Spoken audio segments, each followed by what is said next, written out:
Good. Okay. Good evening, everyone, and welcome to the 5-year Capital Improvement Program work session.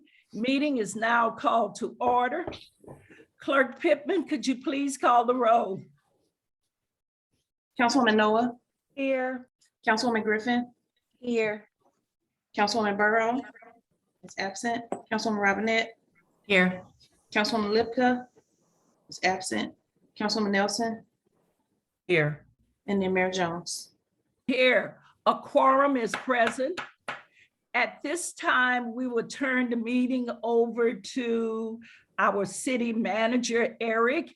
And I would just like to share with everyone that my eyes was dilated today and I can't see that good. So I hope you don't mind if I turn my camera off and Fran will take any questions.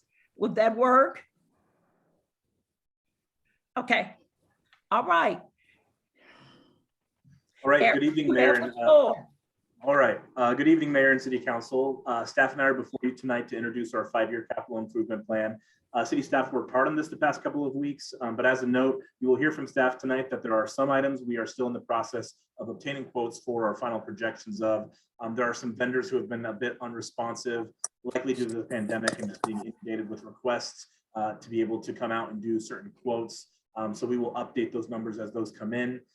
As per charter, I present this plan to you 6 months ahead of my submission of the budget. So that's kind of where we are in the process of the budget timeline. Tonight is City Council's opportunity to ask questions about our long-term capital needs.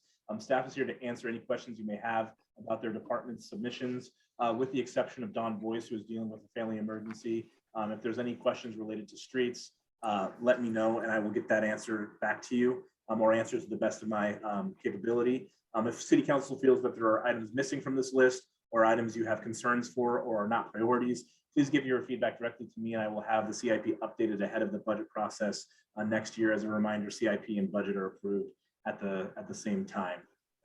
Anyways, that's it for my introduction. I will now hand the floor over to our finance director who worked hard to get this document together.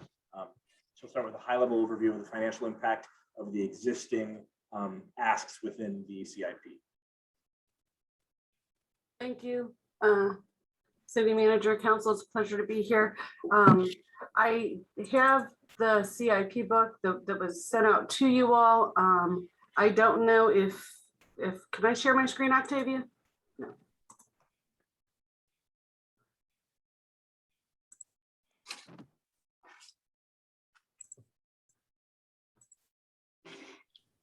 You should be able to now. Thank you.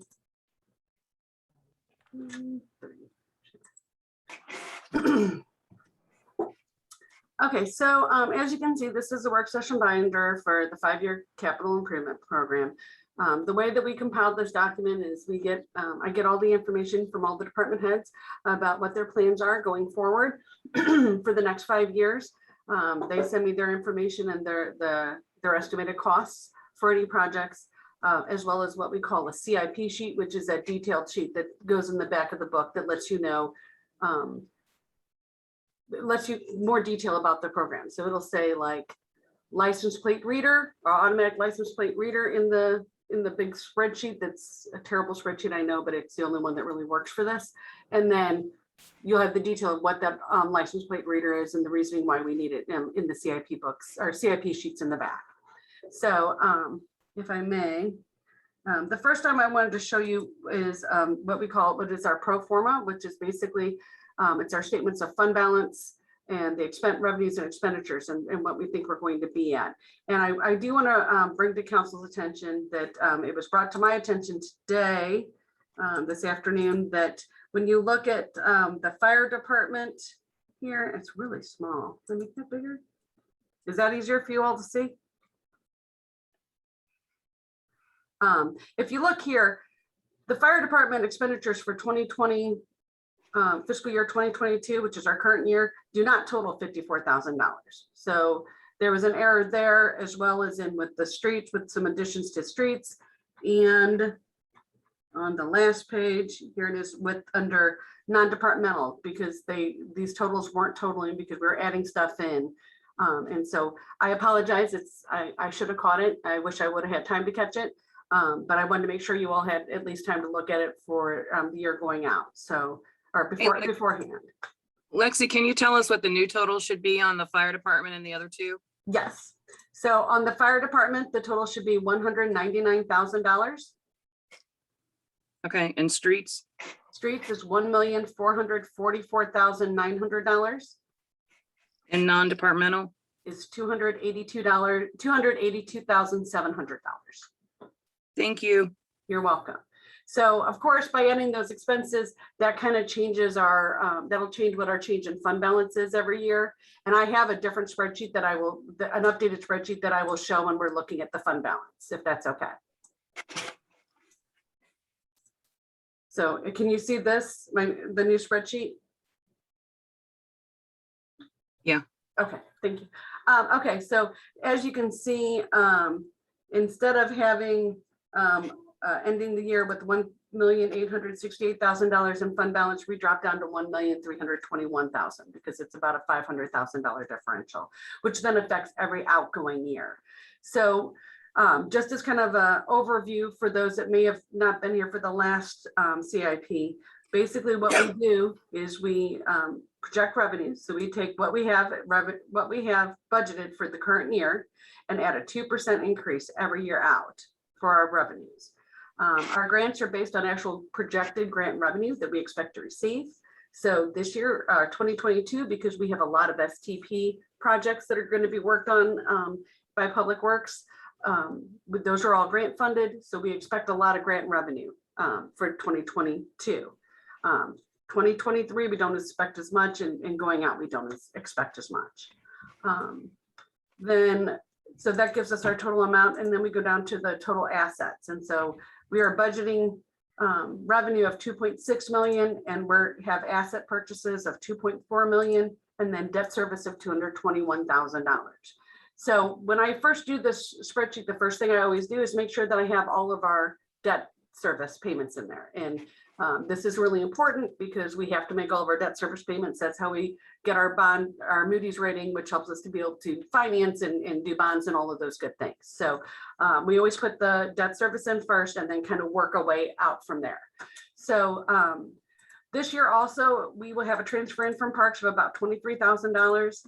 And then we have a transfer from Economic Development Sales Tax of $263,000. And that's our portion of the STP projects that are going to go on this year. As well as $342,000 that will be transferred out to pay, again, some other debt service, which is our certificates of participation debt service. And that is for the police department and the community center. So that is a completely different one because it's paid out of the COPS fund. So we transfer money from capital improvement sales tax fund to the COPS fund to pay it. That's why it's listed as a separate expenditure. We had deferred revenue of $422,000, and that was grant revenue that we received late. So if you all remember, in end of fiscal year 2020, we hadn't received all of our grant revenue from that year. And that was because MoDOT and everybody was working remotely. So we didn't get it in time for it to be accrued as prior year revenue. So that is the current year revenue.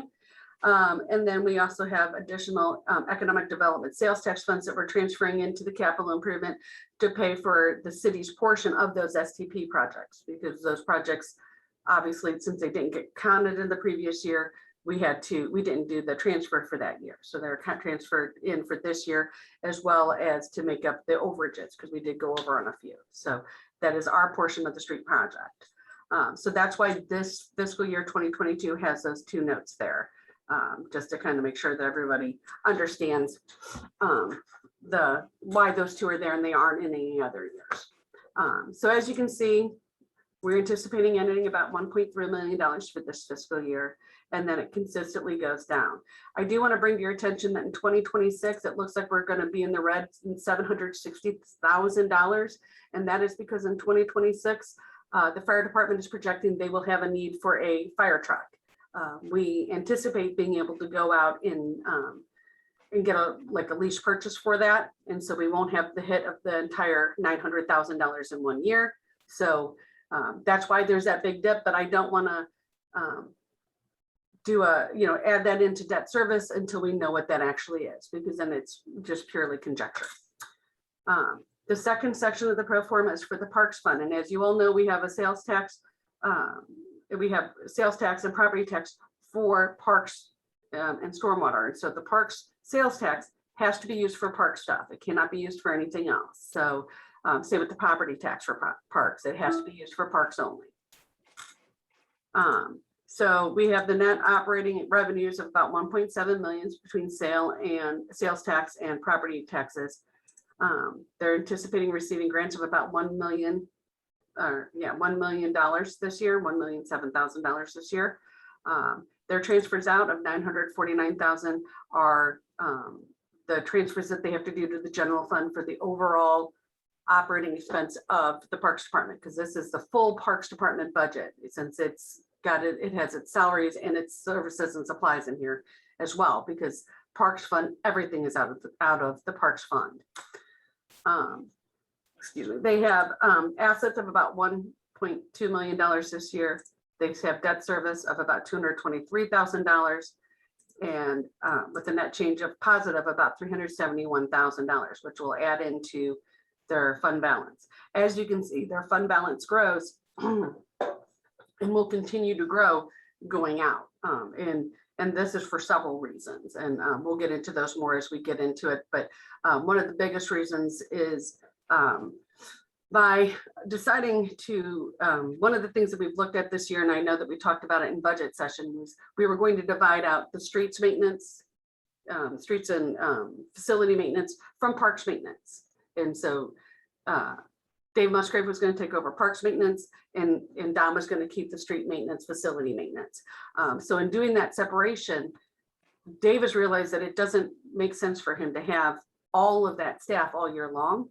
So he's looking to continue to contract out grass cutting services, which would reduce the amount of vehicles, lawnmowers, et cetera. So it really reduces some of those fleet items that he really isn't going to need anymore going forward, because if he contracts for grass cutting services.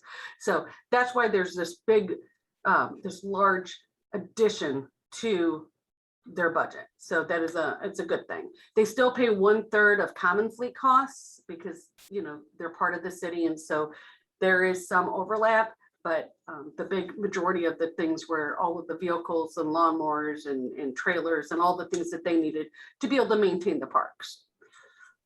So if everybody's okay, I want to jump into our first page. Can I go back just a quick minute? Yes, I'm sorry. On the EDST, going back to that page, so we've got a transfer out up above, let's see, hold on, let me move. Okay. All right, I can't move it. Anyway, we got a transfer out, thank you, of 263,000. And that's into the capital improvement sales tax fund. And then we've got another transfer out. Okay, can you move the screen again? Let's see, where's the other one? There's one here, a transfer in of additional EST funds of 244,000. Yeah, okay, that's what I was looking at. So we are actually, if I'm correct, if I'm understanding this, and I don't know if I am. So are we using a total of around 500,000 of EDST, or are we? Yes. We are, okay. Yes, ma'am. All right. Mhm. All right. And we then always use EDST to do the match portion for our STP grants. That's generally been the city's, because we have a match and we can use EDST funds for that. So we generally use that as our match. Okay, and will there be any issues with that going forward when the EDST commission starts meeting? Can they affect that? I guess they could. I don't really know all of the charter rules for the EDST commission. I don't know if they just make a recommendation or if what they decide is binding by the city manager and the council. That I don't really know the details of that. So Okay, if they're like anyone else, it's usually a recommendation, like the planning commission makes a Sure. recommendation, board of adjustment or they all make a recommendation, but the council is able to change their mind or go a different way. So I don't really know. okay, well, let's hope it goes that way, because historically, every time you guys have used EDST money, there's very good reason and it's very well documented. So I would consider that to be the authority. Okay. Yes, they only do recommendations to you all. Oh, Good. okay. Yeah. I guess I should ask, are there any other questions about this pro forma page before we move on? I did have a question, Lexi, because I had a bad connection when you got to that part. So thank you, Linda, for stopping her, because I wanted to hear, you said the 263 transferred from EDST was transferred where exactly? It's transferred into the capital improvement sales tax fund as part of the payment for it. It pays the match portion of the street programs. So when I say STP programs, those are surface transportation programs. And so we are required to have a 20% match for the STP program. Okay, and so the 263 represents the 20% match? Yes, ma'am. Okay. Does anyone else have any questions before I move on? And if I'm going too quickly, somebody just flag me down and tell me to slow down a little bit. I have a tendency to get going on this. Okay, so let's see. So then this is the spreadsheet that everyone hates, but it actually really, and everybody does, and I know they do, and I can't help it, but it really works for what we do. So basically this spreadsheet lists all of the programs. It lists in this column if they have any grant funding, and if so, what percentage. Here's the account number that we're going to be using, the fund that it's coming out of, the department that is responsible for it, and then this page reference is for the CIP, which are those detailed CIP sheets towards the back of this document that are for each one of these programs. It gives the reasoning, the justification, and the need. So it really kind of explains it more. Generally, we have three different colors in this section of the spreadsheet. We have the yellow, which means there's been a change. Either the dollar amount has changed, or it's possible that it moved from one year to another, or it's possible that the dollar amount changed and it moved from one year to the other. We sometimes have what we call the placeholder, and we used to have it all the time for the pool ultraviolet system because we knew that eventually we were going to need to do that. So we always put it in as a placeholder and usually put it out a few years as just a placeholder. And then finally, the light blue is a new addition. So that's anything that's been added to the CIP that wasn't on here previously. So, and then it's broken up by the Parks Department. We have Parks Facilities and then Parks Vehicles. And so that'll be all the amounts for the Parks Fund. And then below that is the Capital Improvement Sales Tax Fund and the different categories. So we have categories of police, fire, infrastructure, common fleet, next page, facilities, non-departmental, and planning and development.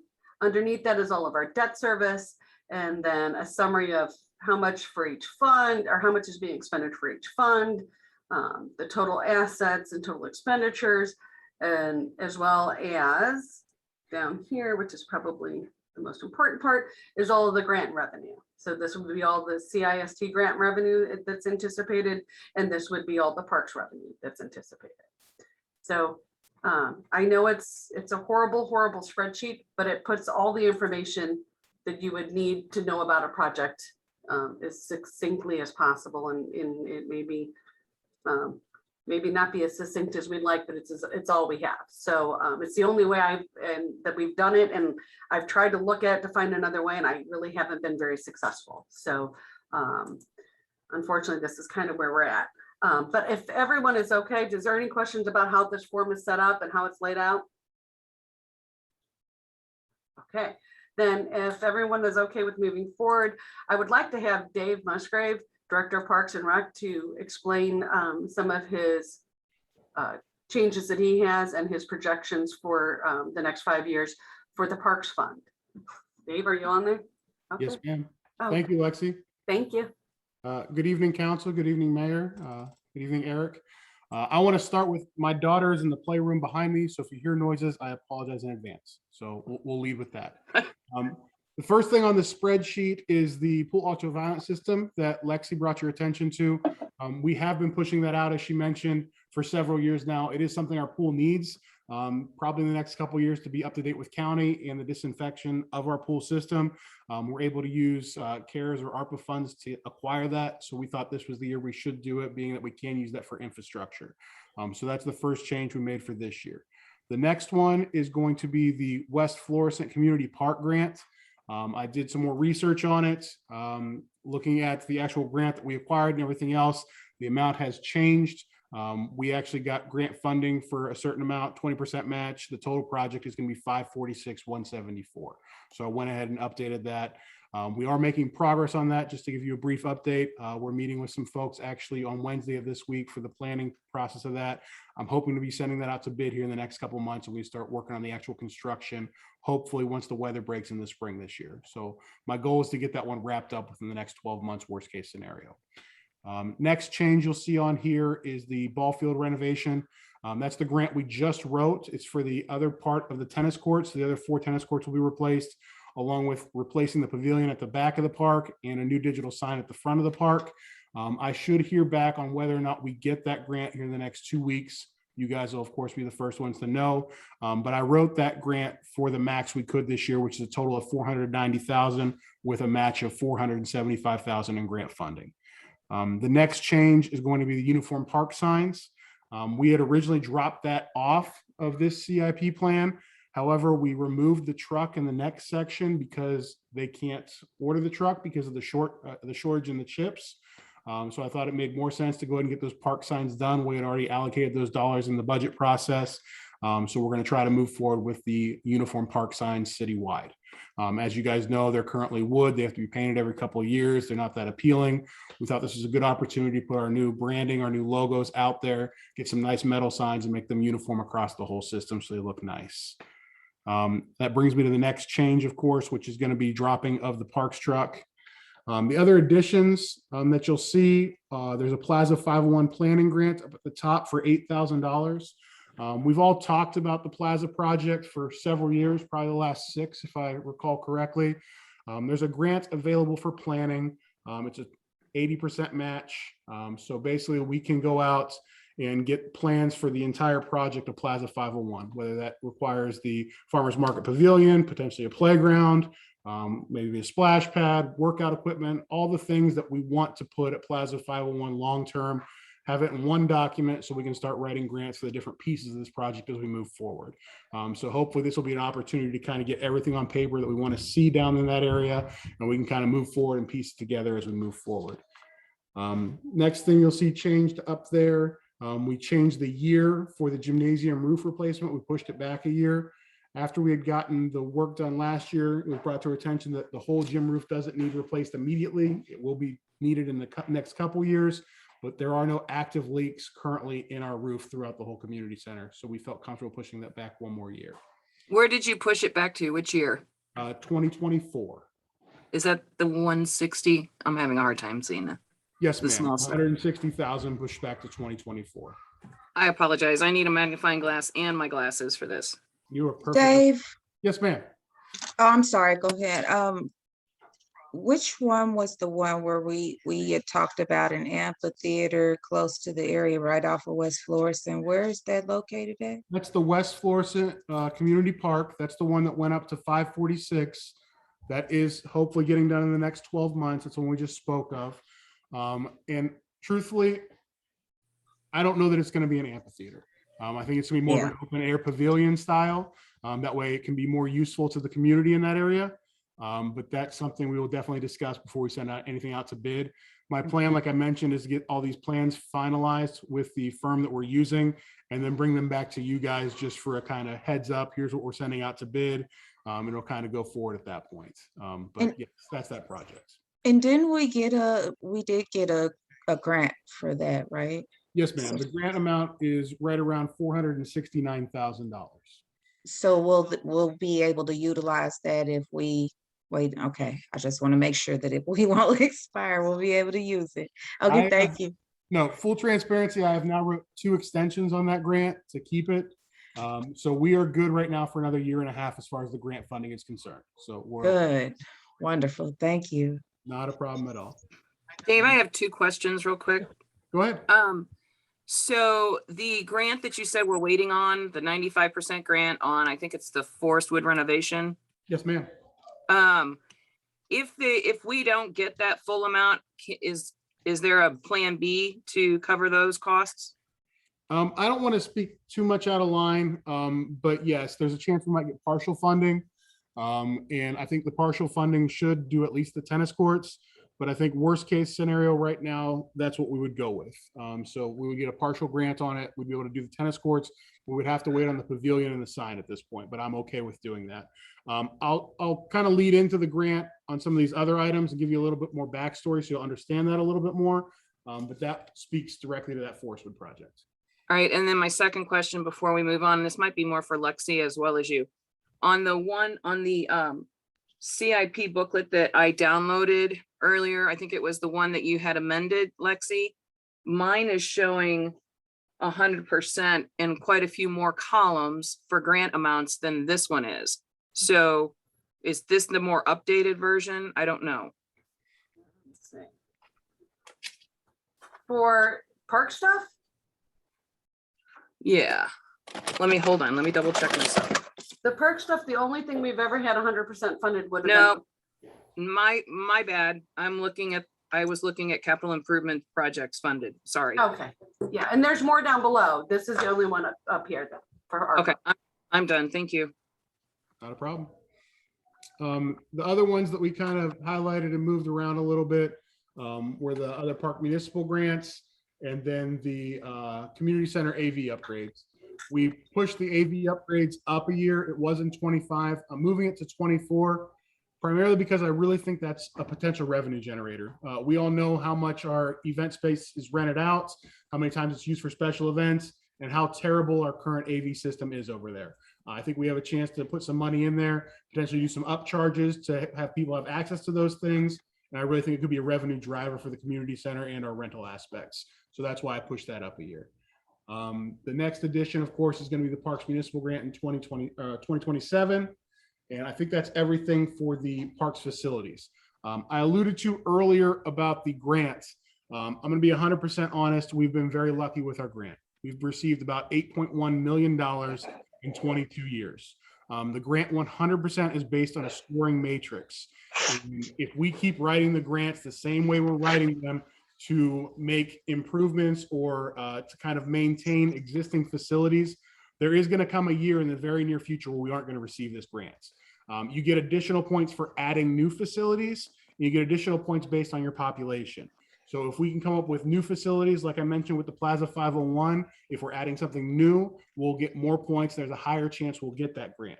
But if we're continuing to use the grants as kind of maintaining and keeping up with existing facilities, it's going to be very soon when we don't receive that grant. And that's neither here nor there. We probably do need to take a break for a couple of years because the more we take a break or don't get the funding, we'll get more points the following year.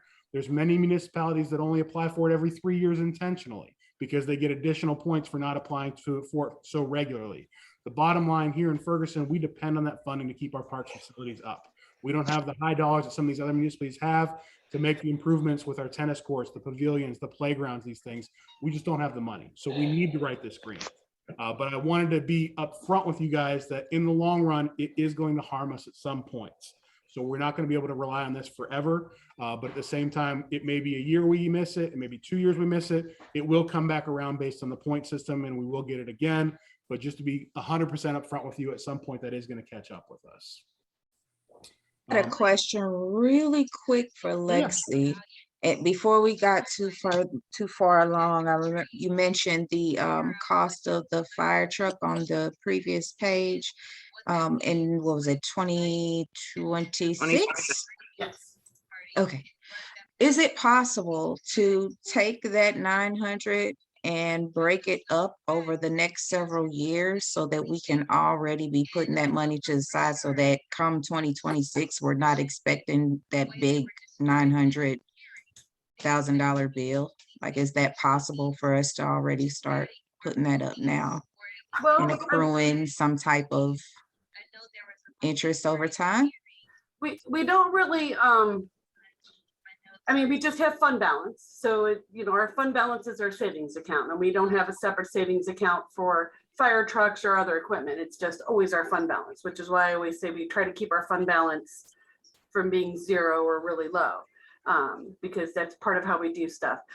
What we'll probably wind up doing, which is what we've done for every other fire truck that we've ever bought, at least it's in the recent times, is we will do a certificate of participation or a lease purchase like we did with the last ladder truck. And then we would amortize those expenses over 10 years. So for example, if we wanted to do this for this fire truck, it would be the ladder truck that we bought in 2019 that goes out until 2029. It's $131,000 a year, about $130,000, $120,000 a year. And that was a more expensive, that was about, I guess it'll be about the same amount. So that's really kind of what that cost would be every year. It would just be debt service that we would pay. But until we know for sure that we're going to go out for it and that we're going to need it in that year, I didn't want to start messing with what our debt service may or may not be. So it's out there showing it's a big jump, but I would expect to not pay more than $150,000 of that expense in that year, in actuality. Okay, but if we did break it up that way, will we save, when you say debt service, will we save the extra interest? Will we be able to save versus, I mean, we're already having to come out of 900,000. I'm just wondering if it's possible. Would it save us, basically? Would it save us? It won't save us any money. Because it's like financing a car. So we'd be financing it over 10 years as opposed to like a car for 4. So we'd have to pay interest on it. So it wouldn't be saving us any money. And we could technically save that $10,000 this year, next year, the year after that, and the year after that. But the only way to do that would be to have council be committed that on top of everything else that we want to have in the fund balance, that we are increasing it by, this year that it's increased by 10,000, next year it's increased by 20, the year after that, there's because you'd have to keep on increasing it every year. So that way you would have that money set aside, would be the only way to do it. And unfortunately, what generally happens is our needs are greater than our revenues. And so we wind up trying to walk that balance of, we really need these items. So, our fund balance is going to take a little bit of a hit, but we do have money for, but we can do a loan and like a car loan and pay it off over a 10-year period. And so then that helps to smooth out that cost, because our budgets, unfortunately, are not good at taking big hits. A big, large number is really difficult for us because we don't have that kind of funding. So we have to smooth our costs or amortize our costs or get a loan or whatever. So that way we don't have that big hit, if that makes sense. It's just like personal finance. Yeah. Are there any other questions?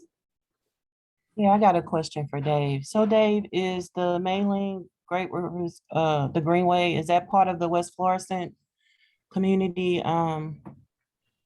Anything that has to be matched with that with GRG, do you know? Yeah, it's technically 2 different projects. So the West Florissant Community Park is one grant I wrote. That's for the trailhead itself. The other one is the Forest Wood Great River Greenway Trailhead, which is right above that on your sheet. It's $275,000, and that's a 50% match on that grant. So basically, we're paying half. Great River Greenway is paying half. But those are 2 different distinct projects. Okay, thank you. Not a problem at all. Any other questions about the parks facilities? If not, I'll move on to vehicles next. All right, not seeing any questions. The first thing I wanted to point out, we did push up the John Deere Field Groomer 1 year to 23 from 24. I realize none of you have seen that piece of machinery, but it is on its last leg and then a little bit more. So it definitely. Oh, no. Oh, I know. It's almost pushing it. You got to get out there and have the softball team push it. I get it. It's pretty brutal. So we did push that up to 2023. As I mentioned before, we did get rid of the pickup truck. So that's the change you see there. And then we added 3 new things. So number 1, I added a material blower. Many of you aren't really familiar with this, but basically this piece of machinery is a trailer that I can put on the back of a dump truck. It'll hold 5.5 cubic yards of mulch. It then blows the mulch onto the playgrounds, flower beds, or whatever we're doing. So rather than wheelbarrows and shovels, we can literally pull this trailer up, mulch an entire playground, probably in a matter of an hour, hour and a half, compared to all day as we did earlier this spring.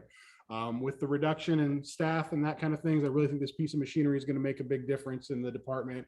And so that's why I went ahead and put it in there for 2023. The next one is a scissor lift. Many of you have seen our gymnasium, you know about our Christmas decorations, everything else. Typically, we're erecting scaffolding, using tall ladders, that sort of thing.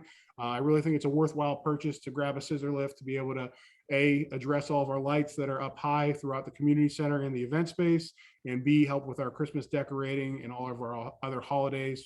As you know, Caitlin loves to decorate, so this is very handy for those sort of projects. And then the last item is a 1.5 dump truck. We currently have a dump truck that was scheduled to be replaced in 2023 anyway. So I was just moving it up to that spot in coming out of parks instead of 2 pickup trucks that we had budgeted in there previously. So we're replacing a dump truck and not acquiring the other 2 pickup trucks, so we currently won't need them with the reduction in staff and parks maintenance. So I got a question on your scissor lift. Is that a purchase that you could actually share with Public Works? Or is that something, you know what I'm saying? If Public Works were able to have a scissor lift as well to do the same type of things you're doing or get to the streetlights and things like that? I'm going to say this as nicely as I can. Sure. Right now, the Parks Fund, when you look at the pre-forma, we have more dollars long-term than the general fund does. Okay. I personally think that a scissor lift will be used more than 50% of the time in parks facilities versus the general fund. You are correct. I could put that in the general fund if the parks were only going to use it about 1/3 of the time, because we currently pay for 1/3 of all the general fund. But I think that we'll use it more than 50% of the time compared to the rest of the city. So because we have extra dollars, I by all means think that's a parks vehicle we need moving forward. Gotcha. No problem. Thank you for the explanation. Good Not a job, problem Dave. at all. Good job. If there's no other questions with parks vehicles, that wraps up my little section.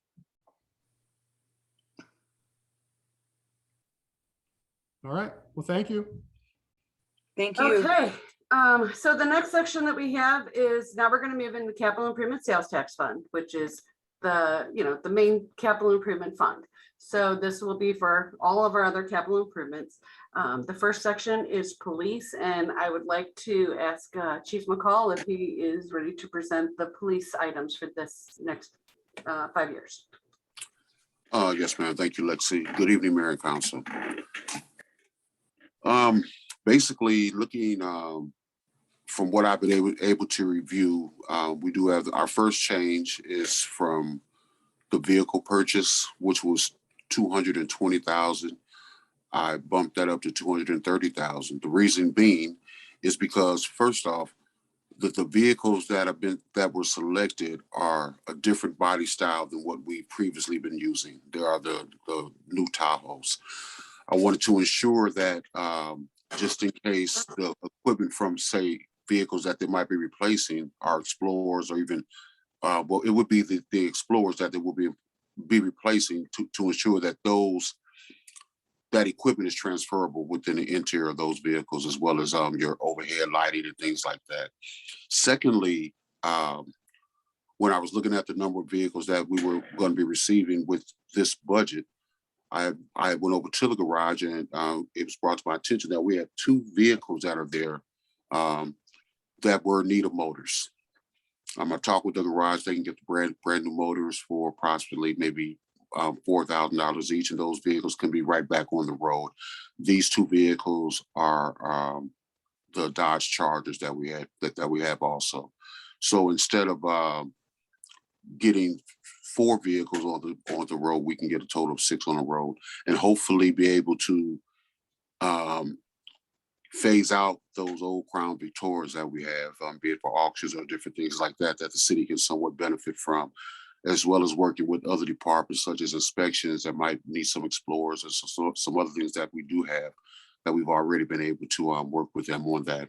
So that was the reason for the $10 increase for the vehicle purchase for this fiscal year.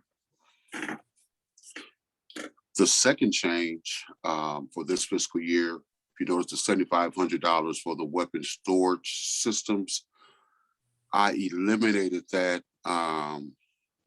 Just basically right now, we have, as far as I'm concerned, more pressing items that we need to contend with. And it was not at this point in time a priority for the department, in my opinion. we look to 23, you'll notice I'm trying to see that automated license plate readers. Basically, the license plate readers, any vehicles that happen to go past this device, their license plate will be read automatically. This is helpful for us as it pertains to stolen vehicles, wanted vehicles, and things of that sort. Secondly, it serves as a great deterrent because they're not hidden. You know, people can see them either on vehicles. We have that option that they can be on vehicles or they can be mounted. The good thing about being on vehicles, there's some of our areas where we have excessive speed, is aggressive driving. We can position those vehicles in that area to deter and identify if we do have an issue with things like that going on. One thing I will say, St. Louis County has this also, because I monitor their frequency when I'm at work.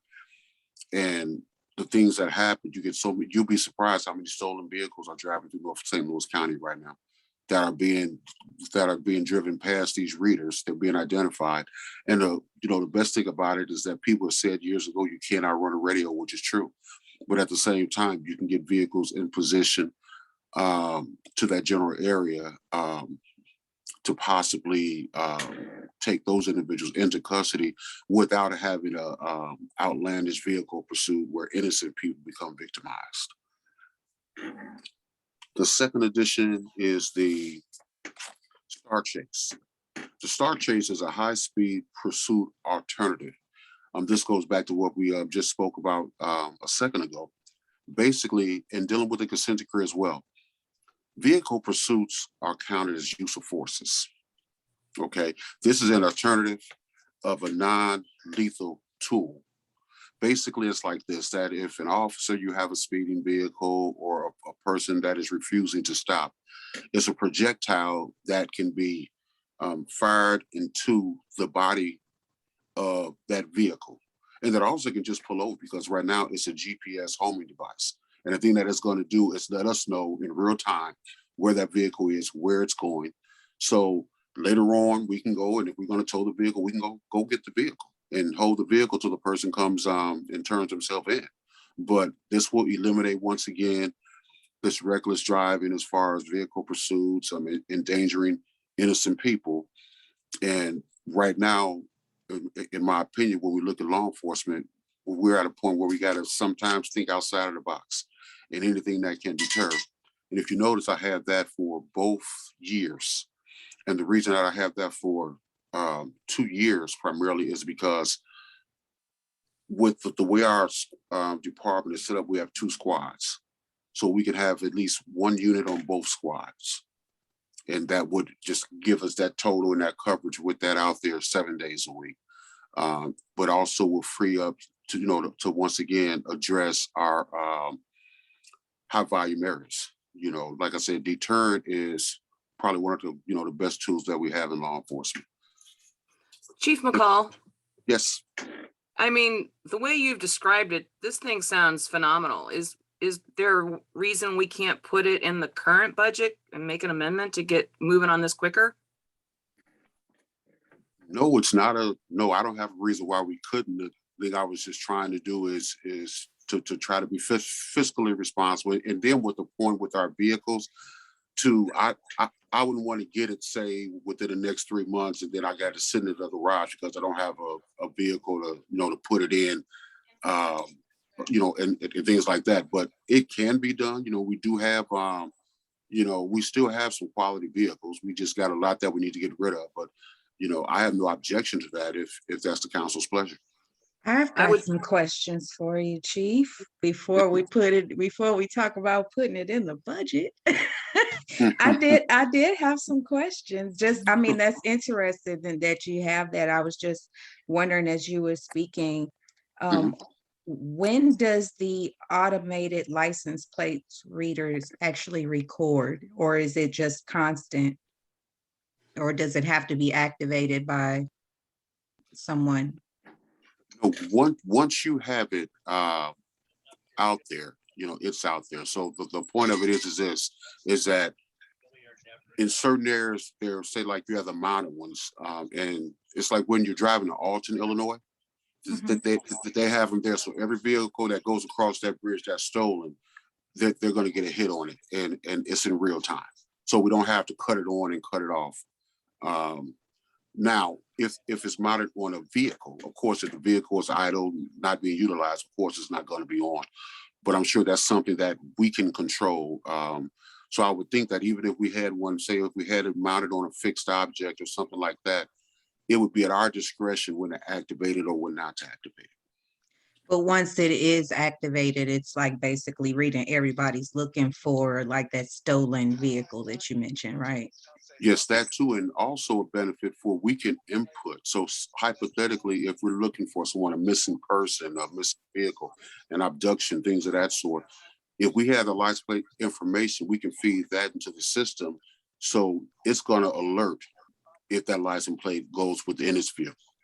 Okay. Is that information stored anywhere? And if so, where is it stored and who controls it? And who has access to view our data? Okay, it's our data. I believe that it's cloud-based as far as storage. Okay. But it is our data. Okay. And it does, so we can retrieve it in the event that we need to, like, how is it, that was my question, where is it stored and properly recorded in incident reports? So I guess I'm saying, like, if they're in the case that there is some incident, like, how do you properly record that information to say, hey, you know, we picked this up on this database and then, you know, this incident occurred? Like, how do you then take that information and use it as further evidence in an incident is what I'm asking. Okay, well, the thing that we would do is like I say, hypothetically, if you have a vehicle that's involved in a crime and we know that they drove through this area, then we would have like a search engine to give us the time and date. Also, it has a capability to let you know the frequency of vehicles in a certain area. You just have to set it up that way. So everything depends on how we set it up as far as how we can utilize it. But like I said, I think the storage, because you're talking about a lot of storage, and I'm sure that that's cloud-based, but also we can determine how long we want to keep that storage. So, you know, and I'm not familiar with all the big, the big storage terms, but it all depends on what's going to be feasible for us in reference with the time frame and how much of it that we keep. Okay. So I mean, data analytics, I mean, this is kind of like a better use case for what the red light cameras used to be, right? Like this is actually helping us hone in on actual problems, stolen vehicles, kind of narrowing down the problems that we're seeing. We still have red light issues, but I think that this is actually a good way to use that type of data collection. And you know, as far as how long it's stored or you know, like artificial intelligence and machine learning that you can apply to it, there's all kinds of things that can be done with that. And I think the interesting part too is that, you know, where we're seeing increase in traffic, maybe because 270 is shut off somewhere, and so we're seeing an increase in traffic that is causing more accidents or whatever. We can be at, you know, we can see that through the data as opposed to just getting reports from residents. So I think it's a great idea. Thank you. I'm not disputing that. I'm simply what I'm thinking in terms of legislation. We have policies, use of force policies, use of force reporting, things of that nature. And whenever we have incident reports, that's spelled out, like how that collection works, where it gets stored, things of that nature. So I'm just including this specific system as something saying basically, you know, is that going to be a need? Do we have those answers? And if so, it would seem to me that that language would also need to be included in our policies as well. But Right. The thing that would the thing that would happen, say, if we were to either one of these two, with the reader or with the alternative to pursuits. If we acquired those, then of course we would have to generate a general order as far as how we use it, what it's used for, storage, and all of that will be covered in that general order.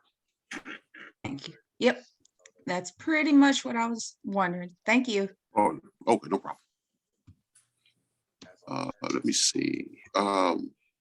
Looking. Bulletproof vest. Oh, okay, thank you. The bulletproof vest. Let's see. Oh, there we go. There was a change for the bulletproof vest from 5,000 to 7,500. The reason I did that first off was because of our staffing concerns, and it's my hope that we're going to be bringing on a lot of police officers, and the city, the department does supply the vest for them. That's number one. Secondly, I increased it just in case when it comes with the grants, because I've written bulletproof vest grants before. I'm just trying to get fine-tuned, waiting for it to open up again and seeing exactly what we have and what we're working with. So pretty much it's a precautionary measure just in case. Question, when Yes, we ma'am. get new bulletproof vests, if the ones we're replacing have not been damaged or, actually had to do their job, are they usable at all? For instance, could we recycle them into other departments if we needed other staff to have the ability to wear a bulletproof vest once in a while? The only concern with that is that every vest has an expiration date. So it might have never been damaged or shot, thank God for that. But the issue that we run into, because if we surpass that expiration date, heaven forbid, if a person is shot wearing that vest and it goes through, that company is no longer alive. What makes a bulletproof vest expire? Is there? It's like they have I guess it would be with the deterioration with some of the components within the vest itself. Yeah, That it's a physics problem at that point. Yeah. Yeah. That's interesting. Okay, thanks. Hmm? Okay, let me see.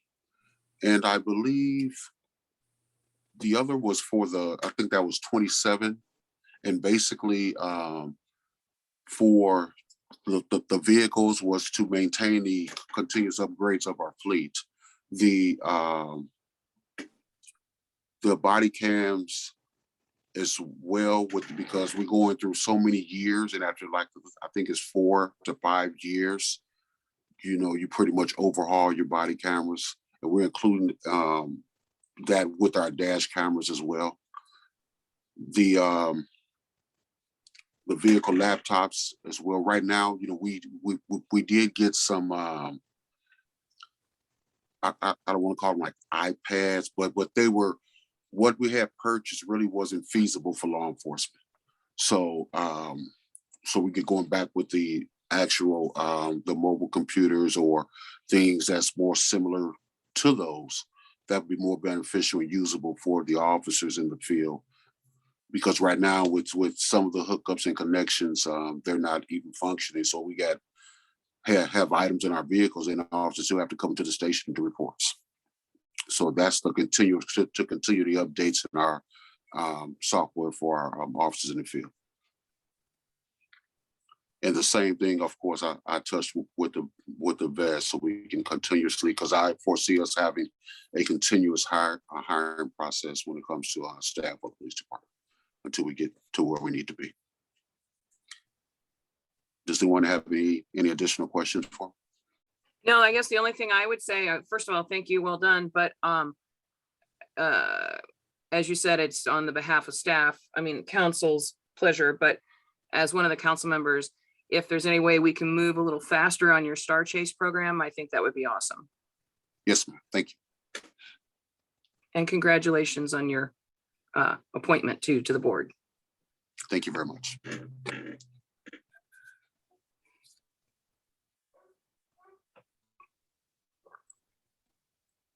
Chief, are there any other questions for Chief McCall? If not, I'd like to move on to the fire department and ask, now back to being Chief Hampton to present the fire department request for the next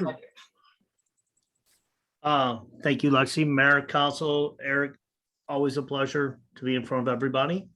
So I'll start off with the turnout gear. We got a letter earlier this year, and I've talked to the city manager about this. We're going to have about a 20% markup in turnout gear. So a lot of that is from the availability of our Nomex and other liners that is making the cost go up, and it's harder to get materials, just in general. As you see, a lot of my stuff has gone up, and a lot of that is due to, first off, it says fire department or police department is going to go up more and more and more, and the difficulties of getting things. That's really what we're paddling right now. So the turnout gear, I increased from 30,000 to 34,000. That will maintain my number of sets of gear that I need to purchase for this year. So I have a continuously rotating basis, and all of our gear is in good shape. We were awarded the Air Cascade grant. That's 90% paid. We'll have a 10% that will pay for that. And that was, I believe, was that a placeholder for next year or the year after, I believe, Lexi? I believe it was a year, I think it was in 2023. It was a placeholder to actually be replaced. So now that we have the grant, the one that we currently do have, I am getting, when I get a bid, I'm going to request for a trade-in because we can't even get parts for it any longer. But what they'll do is they'll take it and ship it down to a smaller company or a smaller department. But we'll get paid for that. The firehouse infrastructure, I left alone this year, but as you can see, as time goes through, I went back to the 10,000, 10,000, 15, 10, 10, 15. And that just keeps all of our stuff updated. So we don't have that big one-time purchase of everything. If we go down to the next one is AD and citywide. That is not going to be citywide. That is the monitors for the fire department itself. That is where I can read what is going on with your heart monitor, your heart, your rhythms. We'll need to replace one, and then in 2027, get 2 additional. And that will be on a constant rotating basis. Then we're going to go to the updating the heating and lighting at Engine Bay House 2. That will be in 2024. Right? No, I'm sorry, 2023. That has been a project that we've been trying to work on. The lighting in there is horrible, very old, and very outdated. I know we're losing a lot of energy that we should probably be recouping if we do an update with LED. The heat is a forced air unit. If we went to infrared or more of an infrared style, it'll actually heat up the bricks. So when we open up the door, it doesn't blow everything out that we have currently in the room. And then when we go down to bulletproof vests, I will work with Frank because I know Frank can probably get more of probably a better grant than I can. But I know the departments, the companies are coming down in value price wise for the fire because we don't wear them like the police do, but I have to have so many on each truck for NFPA. And we don't have them sized to a particular person. They're more of a general size. So, but mine are outdated in 2024. But I did talk to the manufacturer. He would give us an extension of 2 years. So that was why I took it over a 3-year period. And then that way we would slowly replace them and instead of one time. A Lucas device in 2023. That is basically now we have changed our protocols with Christian Hospital, and basically it's a whole new standard of doing a cardiac arrest is where we will be on scene for a long 40 minutes doing CPR. We're showing that the outcome of actually people surviving is longer and better is if we can continue doing that CPR. This is a device that will actually do the pumping so that we can concentrate on some other things that we need to do. In 2023, portable walkie-talkies. So all of our walkies are going to have to be replaced within by the end of 2027. But the problem is Motorola has lost its intrinsically, I'm saying that wrong. Intrinsically, I guess, certification. So that means if they open up a radio of ours, we cannot take it in a house fire. So right now I have 3 walkies that cannot go in a house fire, and I would like to replace those. They're about $8,000 a piece. The fire engine pumper, that's $900,000 in 2026. However, I am looking at a grant right now. I talked to Eric, where we may be able to get a fire truck either 100%, 75%, or they may be able to help us replace an engine in the current one. But if we're, what I'm trying to go for is them to fund it so that we would potentially not have this $900,000. But, you know, that's a grant process. So nothing's guaranteed there. So, but that's through emissions. And since our truck's a 2008, it doesn't have the updated emissions that all the trucks do have nowadays. And so they're trying to get them off the roads. So now we're moving to our in 2023 to 13,700.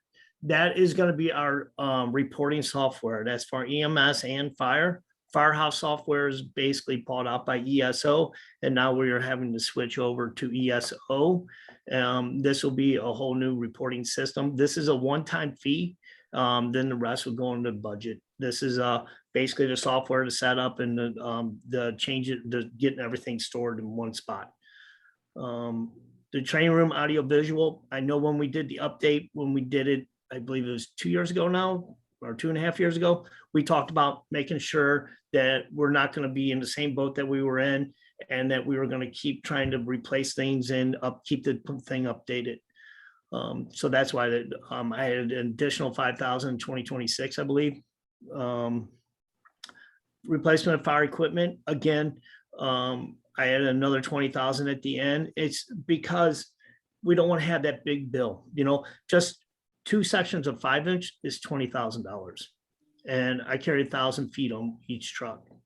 So, you know, yeah, $20,000 is a lot of money, but if you look at some things, it does not go very long. And so doing it this way, I don't have one big bill or I have to come up with one big expense.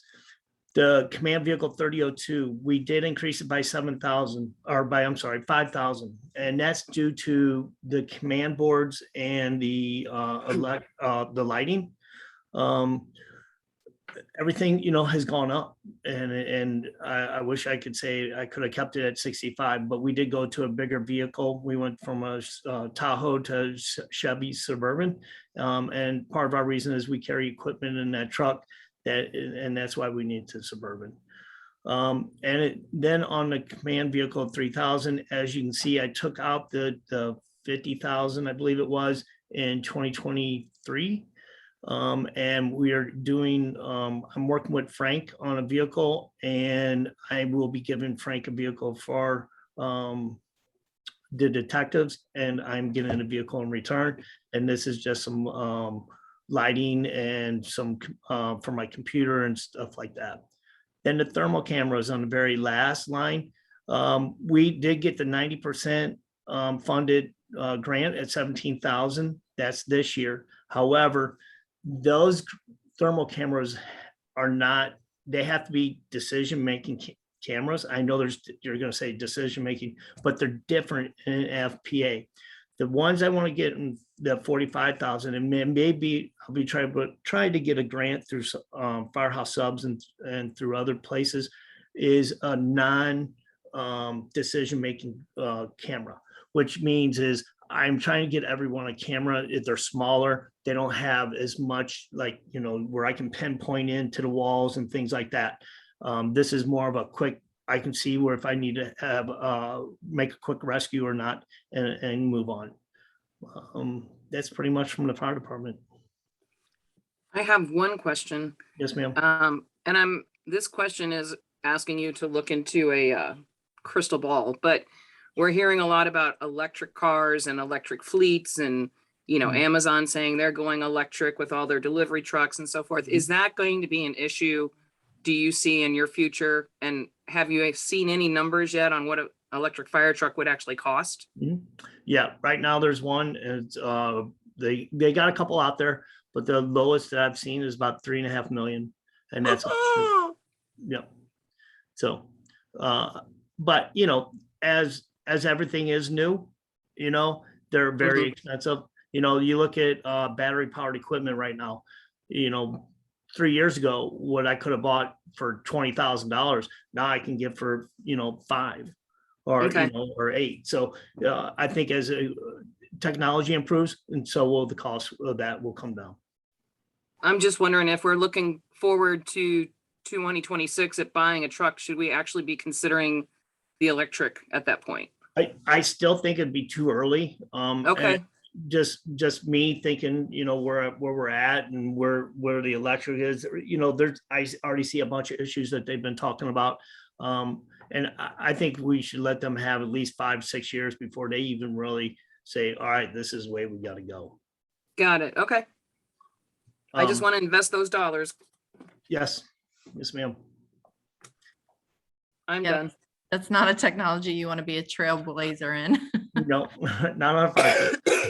Right. But and then, you know, the 900,000, I know we bought the truck, you know, close to $1 million, and I think it was 1.1 million with trading and stuff like that. But as everything goes up, so do the pumpers, and everything is going up. And that's why I just went to the 900,000, just to be on the safe side. Hey, Octavia, I have people texting me saying they're trying to get into the meeting and they cannot. Can you check and see if there's somebody out there in the waiting room?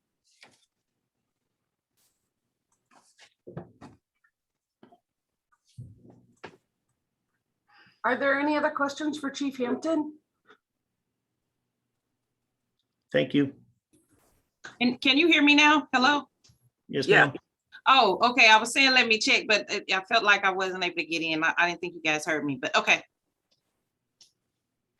Okay, if Chief, if you're done, I guess we'll move forward for infrastructure. And I think myself and the city manager are going to kind of try to take care of some of Don's stuff, if that's okay with everyone, since he's not here. I guess I will do anything that is a change, and then hopefully the city manager will be able to expand on some of the new items that Don was looking for in public works. So if I may, it looks like the first item that he made a change was on street replacement. We had originally done some cutting in the spring and all of these things to try to come up with money for street replacement. And we had originally budgeted. Be careful. We had originally budgeted $166,500. Don is stating that he needs more money for streets. I believe he does. I know our streets are in really rough condition. So he was requesting to raise that number to $300,000 for the current fiscal year, for fiscal year 2022. He also then is changing the dollar amounts for fiscal year 23 to $275,000, 24 to $300,000, 25 to $380,000, 26 back down to $300,000, mostly because we have that big fire truck purchase. So he knew that was going to be a big dent in that year. And then again, $300,000 for fiscal year 2027. So I know that that was his plan. And of course, that's always with the streets, and that is the list that he makes of the streets and their conditions, and tries to address the worst ones, the ones that the most need to repair first. So what that list is, I don't know. I know that he generally makes a list to compile that information. The other change he had was on the low to moderate income street and sidewalk replacement Cdbg funds. For some reason, for fiscal years 23 through 27, they were in the CIP previously is $155,000 even. The actual amount we get from CDBG is $155,300. So he just updated that to reflect what the actual amount is we receive in CDBG funds. And again, those are specific streets for those funds are able to be used for specific streets in specific areas. And Don would have more information on those actual streets. So he's trying to spend about $450,000 per year on street repairs between CDBG and street replacement. Are there any questions just about that street replace? Oh, the other part of it is sidewalk repair. Generally, we do about $5,000 a year in sidewalk repair. Don is foregoing sidewalk repair this year. He really wants to focus on streets, but he is including that in all the years going out. So he just wanted to change that for this current year. Are there any questions about those, either the street replacement, the CDBG money, or the sidewalks? Yes, Lexi, I have a question. Yes, ma'am. So with the census, the 2020 census, and with our population declining, will we still receive the same amount for the community development block grant? Should the numbers be adjusted? I think we may receive less money. I don't know for sure, but I don't know what that allocation is yet. So it might go down. I know we lost a couple of thousand in population. I don't know how big of a hit that's going to be for the CDBG. Again, it's also based on population and it's divided out through St. Louis County. So I don't know how that calculation is done. I apologize. That's not something that that I deal with. We just get the fully funded grant. So I don't know exactly how they do that calculation. Okay. Hey, Council, I will reach out to Don and speak with him tomorrow and get that answer to you ASAP. Well, and historically, whenever we've had, this is a wish list. This is a very organized, well-funded wish list, basically. And when we have our projects based on basically unknown numbers until they become reality, things just have to adjust. So quite honestly, Ms. Councilwoman Noah, if our numbers adjust and they go down, our projects adjust and they go down. So everything stays within relation to one another. So it's just going to affect it exactly how I just said it. If it goes down, the project requirements, the project abilities go down with it. Right, and that makes sense, but we just want to make sure that because people that they understand that, as well as with the pool tax as well, because the population numbers went down. So that's also going to be, okay. I just want to, we just want to make sure that people understand that for people out there listening. So thank you. No, and thank you for bringing that up. All of this and Councilwoman Lipka as well, that this is a best guess of what revenues are going to be in the future. This is a best guess of grant funds that we're going to receive in the future. And this is our best guess on what the costs are going to be. Again, it is a wish list. It's not perfect because we don't know the future, but we're doing our best to estimate. And until we know that the number is going to go down, we didn't really know what to put it at. And so if we dropped it a whole lot, it would maybe look a certain way that we didn't want it to look. We'll do whatever projects and we will spend the full CDBG money, whatever that amount is. Okay, that is really all the changes that we had in this one. We did have one new item, if you wanted to address that. Yeah, so there's two new items I want to address in the infrastructure line in the CIP. First off, starting with the improvements to West Florissant. Those are kind of segmented into two separate buckets. First, the improvements on the north end of West Florissant around the North County Festival Square Community Improvement District. Those funds are total about $1.5 million that we will be collecting over the next few years. We will expense those funds to do work. The work that Don is referring to here is trying to make it a safer place for pedestrians, and then trying to address the speeding through kind of some looking at the layout of the street, adding some medians, potentially changing the configuration of the streets there to try and address those issues. And then the second thing to mention here is that on the south end of West Florissant, the city has, we have the application in for the RAISE grant. We are waiting to see if we get that, and then that will determine what additional improvements can be done on the south end of West Florissant. Moving on to the last item, which is the new item, traffic calming. If you'll, this is capital improvement project 59. This is a project that Dawn and myself were bringing forward to City Council for your all's consideration.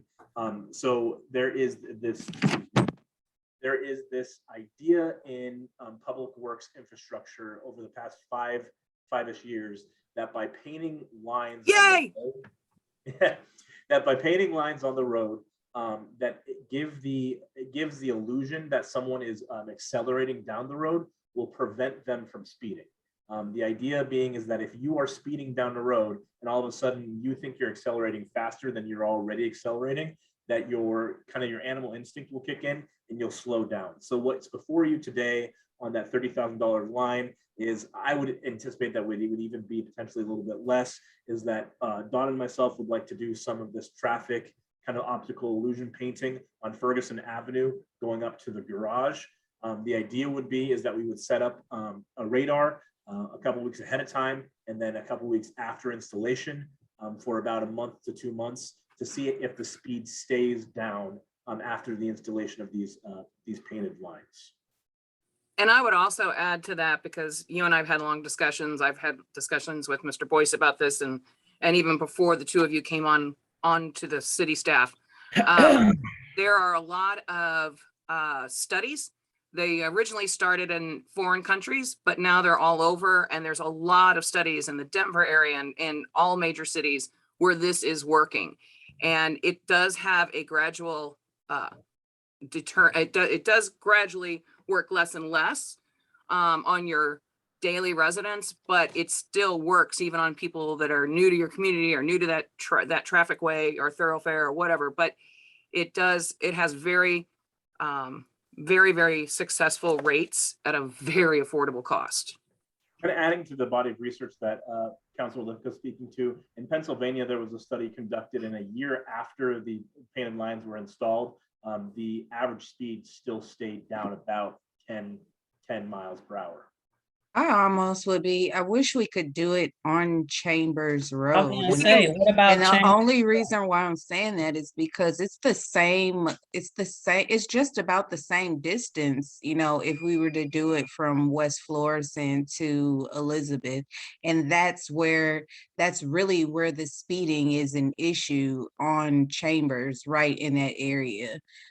So I know West Florissant is St. Louis County. That would be like, in my thinking, if you really wanted to see how effective it would be, because we know that speeding takes place along Chambers. Like, if it could be done, I would be interested. I was just about to ask that, Councilwoman Griffin. So, why couldn't we utilize Chambers Road?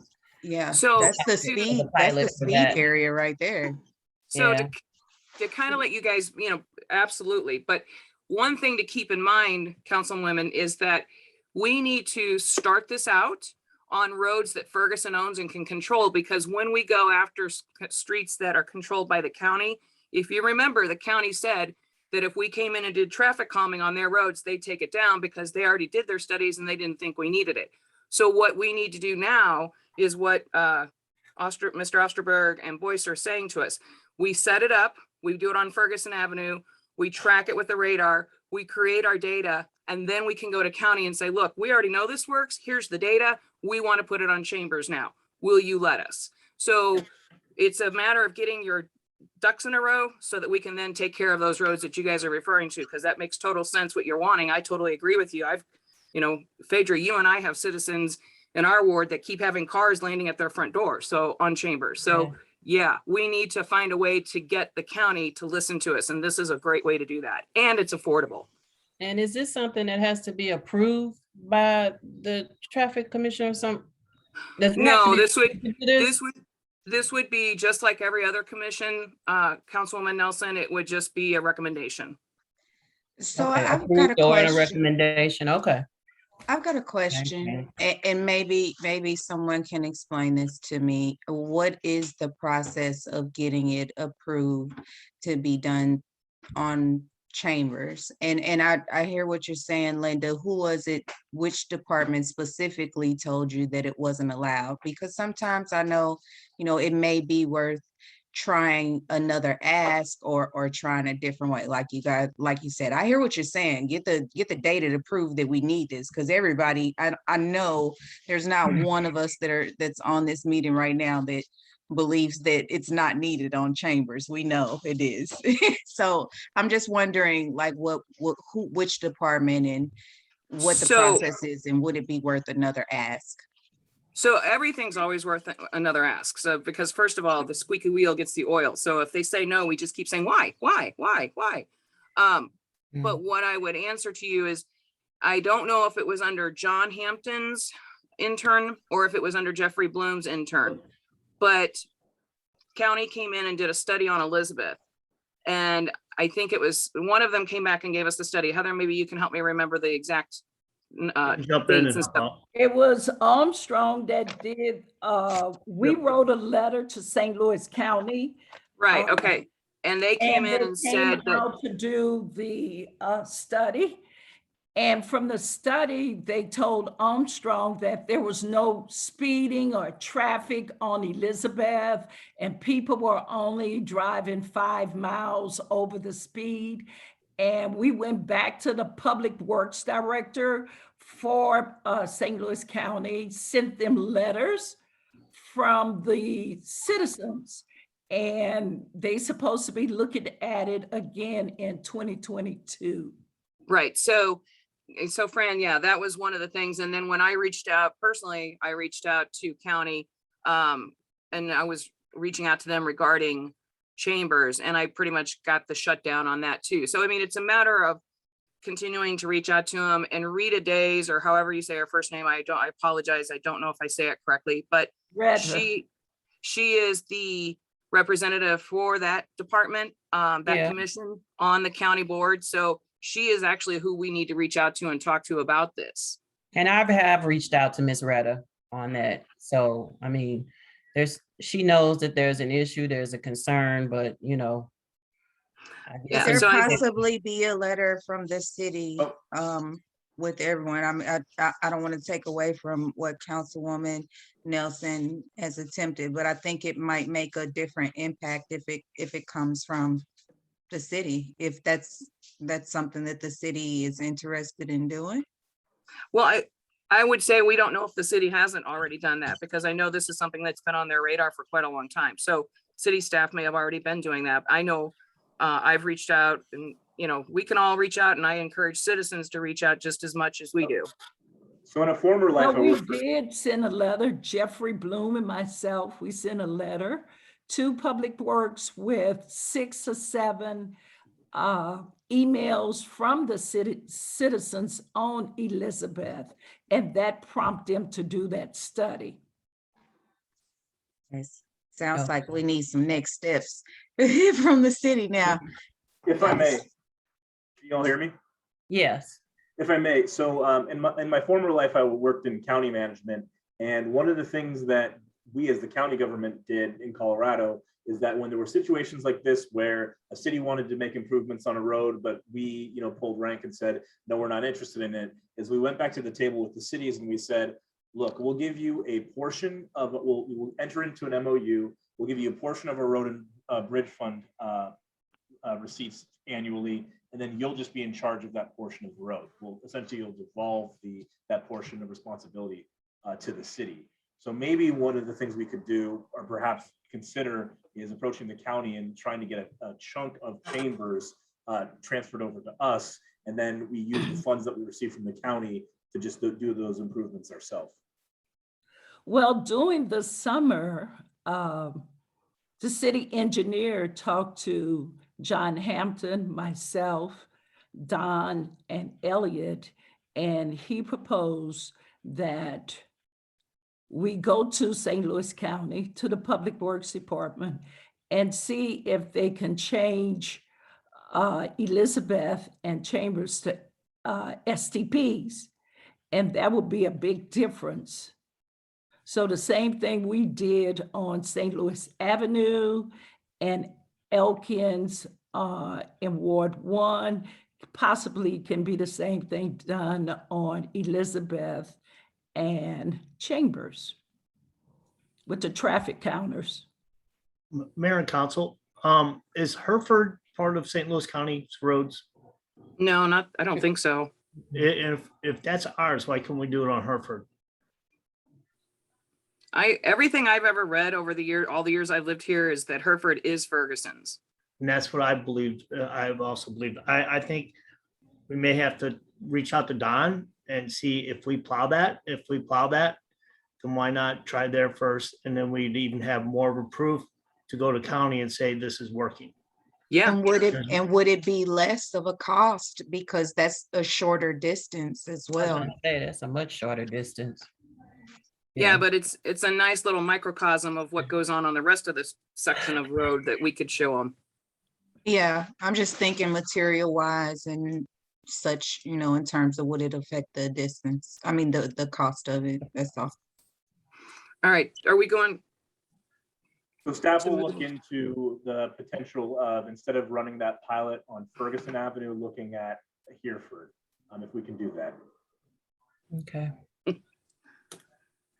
Okay, if there's no more questions about the infrastructure, street sidewalks and parking lots, I'd like to move forward into common fleet. As you can see with the common fleet, there aren't a whole lot of changes. Don is still projecting needing a dump truck. The dump truck's on the same schedule that he had originally planned. There is one change. He had originally, we had budgeted 40,000 in 2025 and 40,000 in 2026 to replace code enforcement vehicles. Don has requested to move them up a year and out a year. So because we're going to do 2 each year. So he wanted to do 2 in 2024 and then 2 in 2027. So he just moved them, I guess, this way and this way, I guess. And that is something that he wanted to do, mostly because the code enforcement vehicles are in really bad shape. And so he really must at least get a couple of them replaced. I don't know, Mr. Osterberg, did you want me to discuss the enterprise fleet program now or no?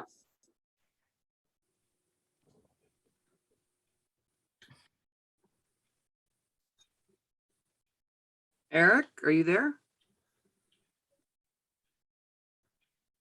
Okay, well, I'm going to real quick. So one of the things that we've been looking at, it was back when Chief Hampton was acting interim city manager. And so it started out with acting interim city manager, Chief Hampton, myself, and Chris Crable had met with Enterprise Fleet. And what they do is they lease out vehicles to municipalities. And so it'd be like we would have like a 4-year rotation on all of our vehicles. And it would basically take, and we would do it for police, we would do it through the common fleet. We couldn't do it for a dump truck. We couldn't do it for a fire truck because they don't do those kinds of vehicles. But for just our regular fleet, one of the things we've been looking at is how that cost might actually, what that actually might cost us going forward. And it may potentially save us a lot of money. We don't have any hard numbers yet, so we may be bringing this to council at some point during the fiscal year, once we find out if it is something that's viable. But again, it's that thought of smoothing out our costs or trying to only do a $20,000 hit every year. And so that's something that we have talked about trying to look into to do. We had been working on it for quite a bit. Like I said, back with when Chief Hampton was steering the helm, we brought Don in because we needed to know about vehicles and what really needed to be replaced. And so that's kind of where we're still at. We're waiting to get that kind of finalized so we can have kind of prices. But we are trying to think of something different and a new way of looking at things to try to replace our fleet in a more timely manner. So I did want to kind of throw that out there. Just, I don't know if you all, how apprised you all have been about any meetings we've been having, but we have been working on this diligently, and unfortunately we just weren't able to have it ready for the CIP this year. Yeah, to comment one more thing on that, Lexi, if it's okay. Like if you look at our police cars, they would be on a rotating basis, and they would come to us with all the lights on them, with everything on them, all of our lettering, everything, our stickers, everything would be on them. And you have to remember, putting in lights, sirens, and everything nowadays just for a vehicle is close to $15,000. So that's where it could really save us a lot of money in the long run as well. And what they do is they purchase the vehicles off of the state contract like we do. And then we would pay for it. And so we would finance it with them again. So it's another car loan. We would finance it like a lease. And we would pay them a certain amount every year or every month for the lease of those vehicles. Where they save the money and where they see that where we would realize our savings and why they think this will work is because we can buy the vehicles at a lower cost because of state contract. We're able to then go out and sell them, and they would be our third party seller. And that's where the difference comes in, because we don't have anybody to go out and actively market our vehicles. And they would do that with the vehicles we have. So it's something we're working on. We aren't quite there yet, but we hope to have some, good information for you in the future here as soon as we can get a little bit more dialed in on the vehicle needs and what we actually need going forward. There are, did you want to handle the new vehicles for the common fleet, or did you want me to address this, sir? Are you referring to me? Yes, I'm sorry. Yeah. Yeah, so I could just kind of go over, Council, I've spoken with some of you about, we are in kind of in the final stages of kind of estimating the cost of going with enterprise fleet management.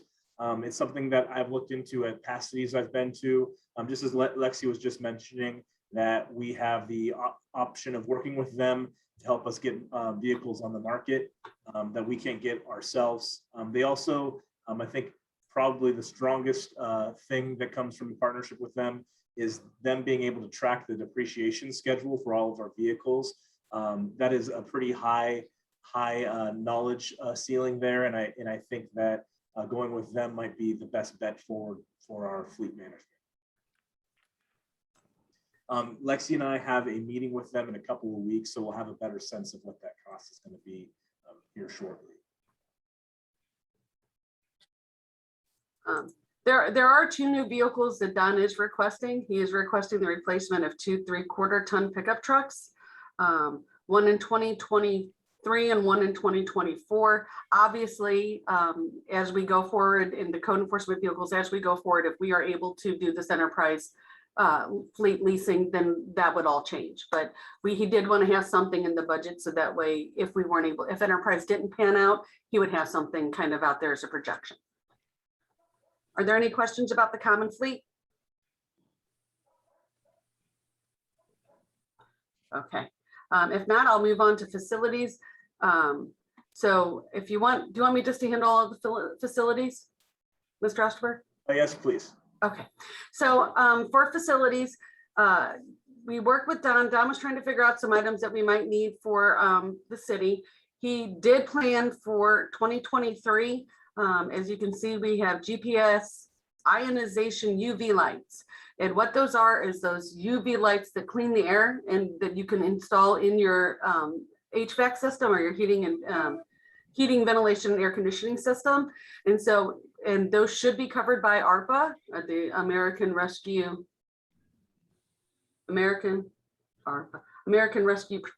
Protection Act? American Rescue Plan Act. Okay, Plan Act. Okay, I was like, I'm missing a letter there somewhere. But so it should be funded by ARPA because it is to clean the air and to prevent the spread of COVID. So we were looking at adding those to all city buildings. That would be funded at 100% by, like I said, the ARPA grant. So that's why we're looking at trying to get that in 2023. We are not able to do that this year. It's too big of a project to start on this late in the year. But Don would start working on that now to try to get that implemented for next year. So we'd start really doing more of the research to make sure we're looking at the right project and the right equipment. And so those are for the police headquarters, the firehouse 1 and 2, the community center, the event space, which will help us with renting out the event space going forward, the city hall, as well as the garage. So, because there is some indoor space in the garage where all the employees work during the day. So the other items that he wanted to add in, we have had consistently problems with the police department's heating and air conditioning. Most specifically, I believe their air conditioning, I think almost the entire summer they've been without air conditioning. They had, it's something to do with the system that they have and either getting it to stay working or getting the parts that they need to get it working. And I'll be honest, I don't know specifically what the problem is, but we've spent a lot of money trying to fix the problem. And it might be time to go in look at replacing it because it just doesn't seem to work. For Firehouse. Lexi, Go ahead. Yes, ma'am. Lexi, we have the same problem in the council chambers. Yes, ma'am. The heating and cooling system is down. And John, is that not correct? We've been trying to get parts all summer. Yeah, so I've been in contact with the people we bought the HVAC system for in the council chambers. Speaking with staff, it was brought to my attention that that was kind of an experimental HVAC system that we obtained for a cheaper price than if we would have gone with this kind of the more standard market model at the time. I've reached out to the company who says that they were going to be able to fix the HVAC system in city council chambers for us. They've kind of given me the runaround for 3 weeks. I'm not surprised, unfortunately, because when I spoke with Chris Crable about the matter, he let me know that they've been kind of stringing us along about the supposed part for about a year now, which is why we're here before you tonight, kind of asking for the funds to just replace the system altogether. So, Mayor, in regards to your comment about the city hall, we are actually looking to replace the heating and air conditioning systems at Firehouse 2 as well as City Hall. Okay. Because they are not, so those are the next two lines. So they are not working. We are having a hard time getting the company to be responsive or anyone to be able to fix it. I don't think they make the parts that are needed to fix it. So those parts have to be fabricated, was my understanding. And so it's one of those things where it becomes overly burdensome to try to fix the problem. So one of the things that we wanted to do then was to see about replacing it and see if, I mean, we do have like my unit in my office, it's a kind of a standalone one. It works just fine, but I think it's the large area ones that it doesn't work well in. And so that I think is what they're looking to fix. Because I think otherwise it'd be a much higher dollar amount if it was the whole entire building. I think it's more the common areas that HVAC is going to fix for City Hall. The only other things that we had that Don had were the vehicle fueling software upgrade. He had, I believe that he had already requested this. No. Vehicle fueling software upgrade. That's right. He had requested, or he was confident that this was going to be completed in fiscal year 2021 by June. It is not completed yet. Unfortunately, there's 3 projects down at the garage. There's the Stanley lock system, the vehicle fueling software upgrade, as well as the fuel island gate card reader upgrade. And they kind of build on one another. Unfortunately, the Stanley lock system upgrade didn't get completed this year or last year, so that prevented anything else from being done. So he needed to move the vehicle fueling software upgrade that was supposed to have been completed last year to this year, which was the same amount of $7,750, as well as a fuel island gate card reader upgrade to $19,000 because they were anticipated for last year. And then he did have the police department barrier. And I know that's been a subject with council about kind of what that is, whether it's a decorative fence or exactly how that worked. He took that out for this year. We've had that in the budget now for 2 years, and we haven't really been able to, or for a full year, we haven't been able to come to a kind of a decision. I think Don wanted to have time to talk with Frank and come up with a better understanding of the needs and see if they can't come up with something, was my understanding, unless I'm wrong in that, Mr. Osterberg. Well, I had heard from City Council that there wasn't a significant amount of support for the fence, so I had just asked staff to take it out. Yes. There is one other item in this section, which is the council chamber update, and I believe that Chris Crable is on the call to be able to address the council chamber update and what that is. If you would, please, Chris. Surely. So this update, it was something that was mentioned to council a few years ago, maybe a year and a half ago. The council chambers, we were looking at doing a renovation to the council chambers and rearranging some office spaces around and kind of utilizing the space in a different way. So we'd be looking at doing that renovation that was proposed. I want to say it was right when I started, so almost 2 years ago now. That renovation, but when we're doing the major renovation or taking everything out, we also would want to do the technology upgrades as well. At all your spaces in the council chamber, those ports are out of date, the microphones aren't working well. If you've noticed some of the Zoom meetings, they don't run as smoothly because our systems are so old that they don't really work with current technology. So we'd be looking at doing a technology update. So when you're in the council chambers, the speakers work, council can see the computer screen, you would have your spaces to view things. And then you would also be getting, for people, if we were still continuing to view the council meetings remotely, they would be able to see and hear the council meetings more clearly, and we'd be able to broadcast the council meetings more clearly. So we're looking at doing the actual renovation of the council chambers in the physical space and doing the technology updates. So that's what this project is. Chris, I don't remember any talk about rearranging council chambers and creating office space or anything like that. I've been here for 5 years now, and I haven't heard anything outside of wanting to upgrade the diocese to be more protected to the council members from bullets, making it more bulletproof. But outside of that, I've never heard one word about office. So where is this coming from? It was an initiative that was going on right when I started. We met with the developers, and it was called the Council's Chamber Security. They were looking at ways to make the dais protected. But along with that, I think they were looking at creating a space for council to have their closed session. So like a closed session council space right next to the dais. And it would be also like a safe room that it could be used for as well. Well, don't we have that room right now, that the one that's off to the side? It's utilizing that space, and they would be turning that space into a more of a conference room that could be used by council that you could all fit in.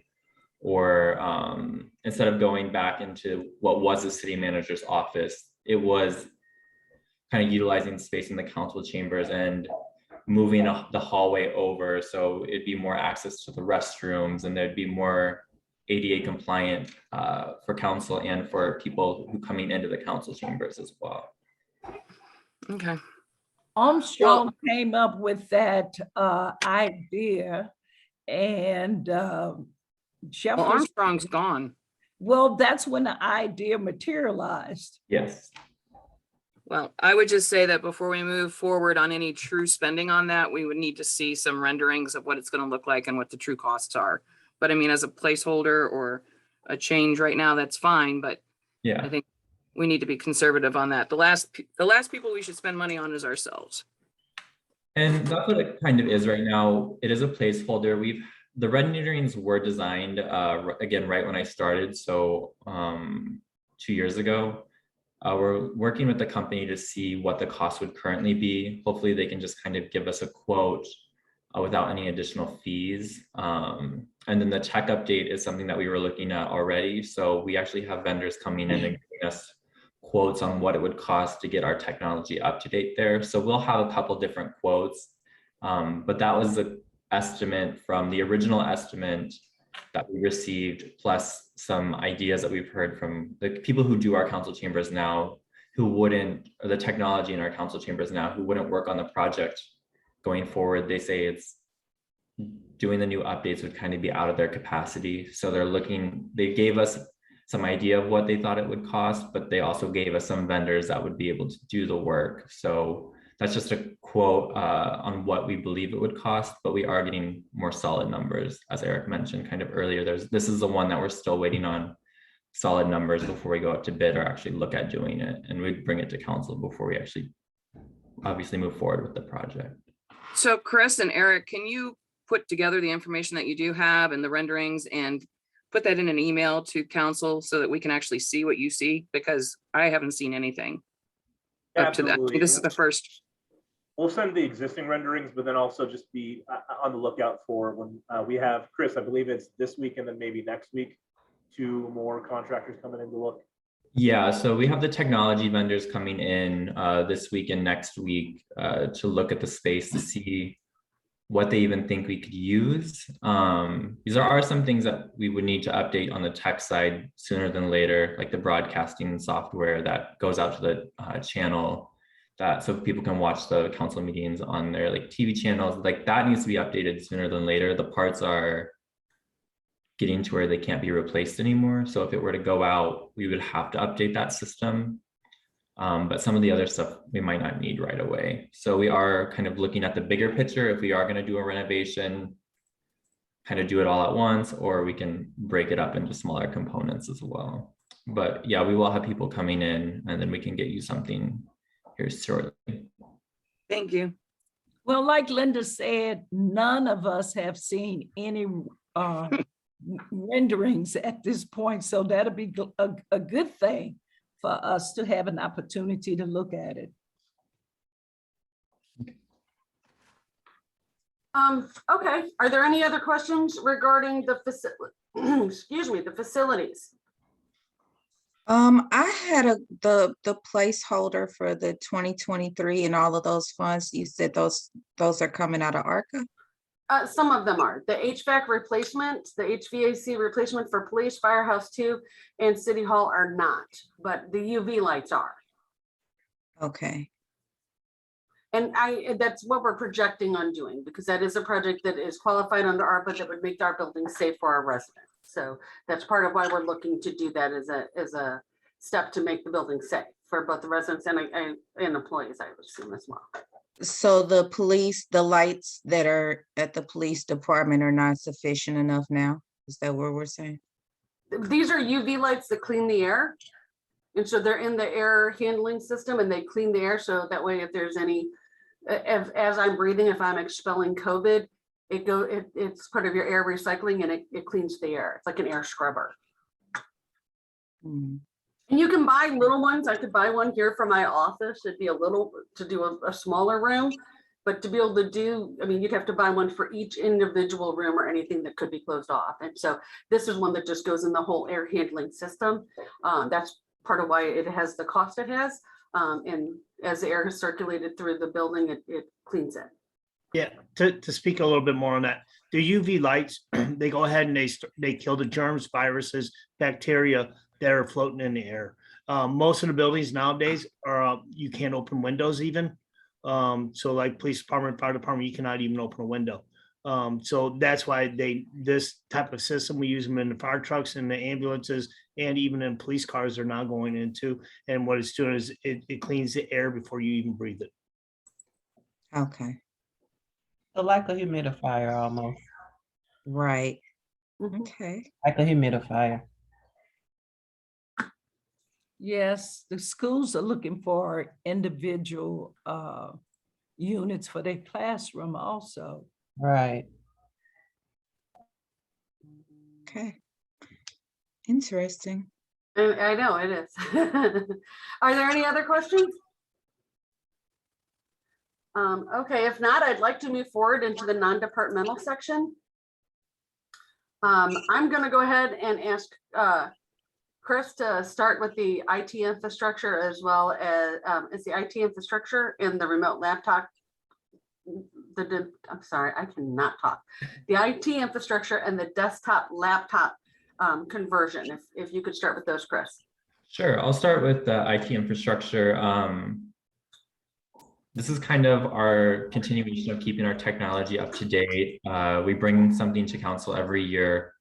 Our IT team has a list of things that are needed every 5 years, and we kind of keep it up to date. So everything on this list, there's nothing really new in this section. It's just like updating current technology. This year, we're actually going to be a little bit below our estimated cost. We've went down almost $2,000. Just realizing that we didn't need some materials and some items actually came in under cost this year, which kind of helped us out. But going forward, you'll notice the cost is all in yellow. We have had to go up a little bit with current trends in technology. Prices are going up. So the IT team has had to adjust our estimates for that going forward, just because of current costs have gone up in technology, and the shortage of microchips and that kind of stuff is affecting the cost in technology.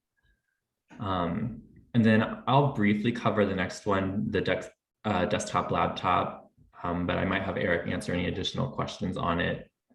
But with COVID, we realized that some of the staff was having difficulties working from home. We didn't have the technology available for some people to work remotely. So we had to create staggered shifts, and it worked, but things could have worked more smoothly. So looking at the desktop laptop comparison, we'd be switching certain staff members who have desktop computers to have laptop computers that can be mounted into the monitors that they currently have. So we would be replacing the desktop computer with a laptop that would plug into all their current stuff, and they would be able to take that computer home with them if they needed to work remotely. And this would kind of get rid of staff having their desktop, maybe a laptop, maybe an iPad. It would just kind of giving them one device that they'd be able to use at home and at work. And it would kind of keep everything in one place. Eric, did you have anything you wanted to add? Yeah, just speaking candidly, the previous administration wasn't as supportive of remote work as me. So there wasn't a discussion seriously about giving people the laptops that they would need to be able to facilitate remote work.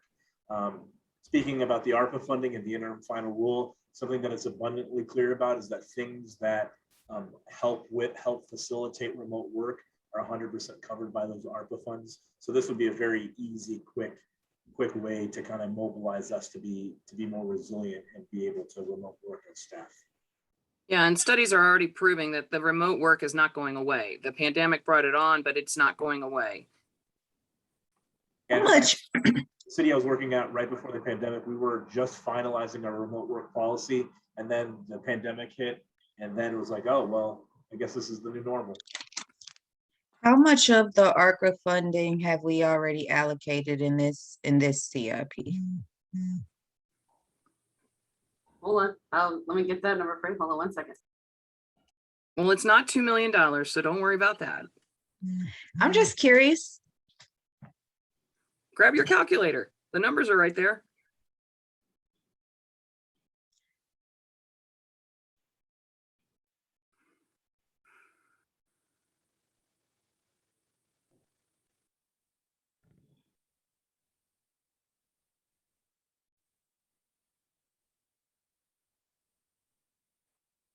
It looks like about $281,000.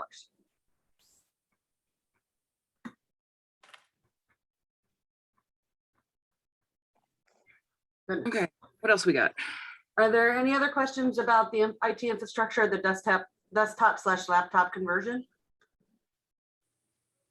If not, I'd like to ask Chief Hampton, can you fill in about the retaining wall? I know, I don't know a lot of the details. Don's kind of explained it to me once, but I think you might have a better understanding. Absolutely. There's a retaining wall that we need to repair, update, and fix. It's over there by January Wabash, the pond. If you're coming up the street towards Florissant Road, if you look down to the right, the rocks washed all into the man's yard. And part of that we'll have to go ahead and fix. So that's the $50,000. I know Don went into it last time more extensively, the last CIP or this budget. And he thought maybe he needed more, but obviously he doesn't. So he'll be able to. Haven't we repaired this more than once already? This will be the second time. And Yeah, I but believe they found a leak that when we get this leak fixed, it should not happen again. Okay.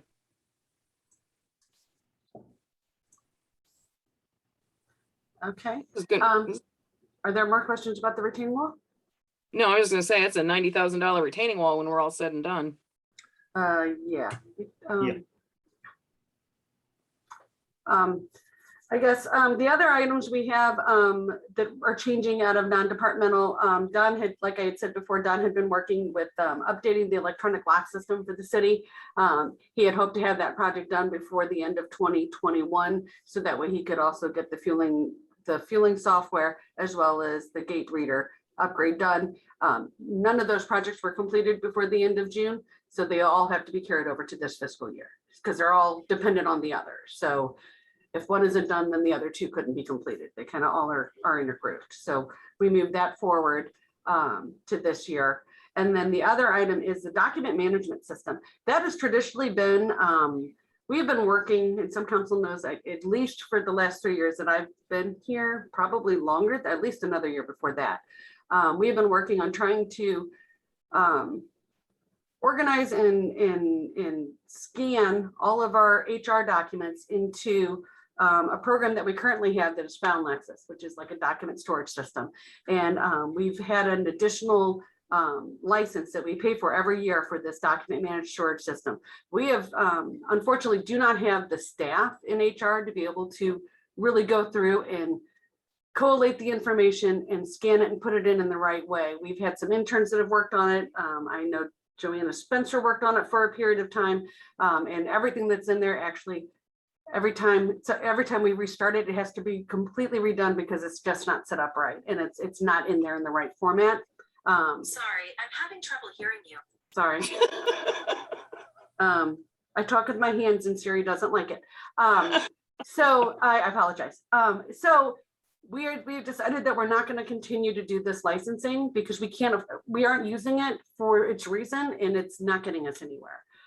So I know that Vita Crosswhite had been looking at coming up with the new HR program. I just didn't get the information in time to put it in the CIP. I do believe that she has a new HR program that probably Mr. Osterberg could expand on, and it'll take its place, but I just don't know that information. Yeah, so just hopping on what Lexi just said, City Council, I had mentioned in my kind of weekly update to you a couple of weeks ago about me looking into various technologies to kind of just streamline processes internally, automate where we can. One of those things that is part of that is a product called NeoGov. NeoGov is quite a great product. It assists HR with a lot of the inner office functions related to kind of the onboarding process, as well as kind of augments recruitment capabilities, making sure that hits as many websites as possible, which positions us as a city, especially looking at trying to recruit more police officers or just staff across the board when those positions open. It just allows us to cast a much wider net. The nice thing about NeoGov as an implementation strategy is I believe that we can swing it with ARPA, given that it facilitates remote work. The kind of the nexus is that people don't have to be running between departments, exchanging paperwork. That was at least something that was that in Klamath Falls we were able to use CARES Act funding for. So I think that the logic still holds here. Okay. And then that looks like that's it for our non-departmental. Are there any other questions about non-departmental items? As you can see, we don't really forecast out a lot for non-departmental items, mostly because those are more kind of either long-term programs like the IT infrastructure or things that come up that need to be dealt with on a more immediate basis.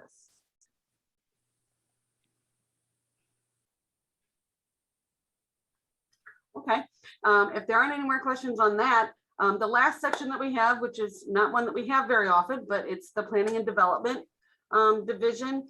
And I would like to ask Elliot Leibson if he could present his project that he has under the planning and development section. Okay, so we're referring to the plotter. Yes. Okay, you're gonna have to help me scroll down to where it is because I can't see it. Or maybe it's scrolled up. Line 112. Oh, okay, there it is. Thank you, members of council. So as you may recall, we budgeted additional funds this year for new toner cartridges for the plotter. Turns out the plotter is dead. And not only that, new parts are no longer available. They don't make it anymore. And the cost just to find replacement parts and repair the machine are looking to be roughly in the $7,000 range. And And after that, we would still have to get new ink cartridges, which are also no longer made brand new. And if we do repair the machine, we run the risk of going through the same thing next year all over again. And so we've put in a budget request to acquire a new plotter. And obviously we would put it out for bid, and hopefully it could be a little less, but this is the estimate that we're being told is in the $8,000 to $10,000 range. So we put it at 10,000 just to be on the safe side. Do you want to tell the people who are listening what a plotter does? It's like a handy dandy machine that draws maps, right? Yes. And draws maps at poster size. So for every maps of the various districts of the city, the plotter does it. This includes neighborhoods, wards, police districts, census tracts, and zoning districts. That's all it does. But we need to have something that does it at full size, because otherwise you just can't read the details. Okay, thanks. I just wanted people to know what you were talking about.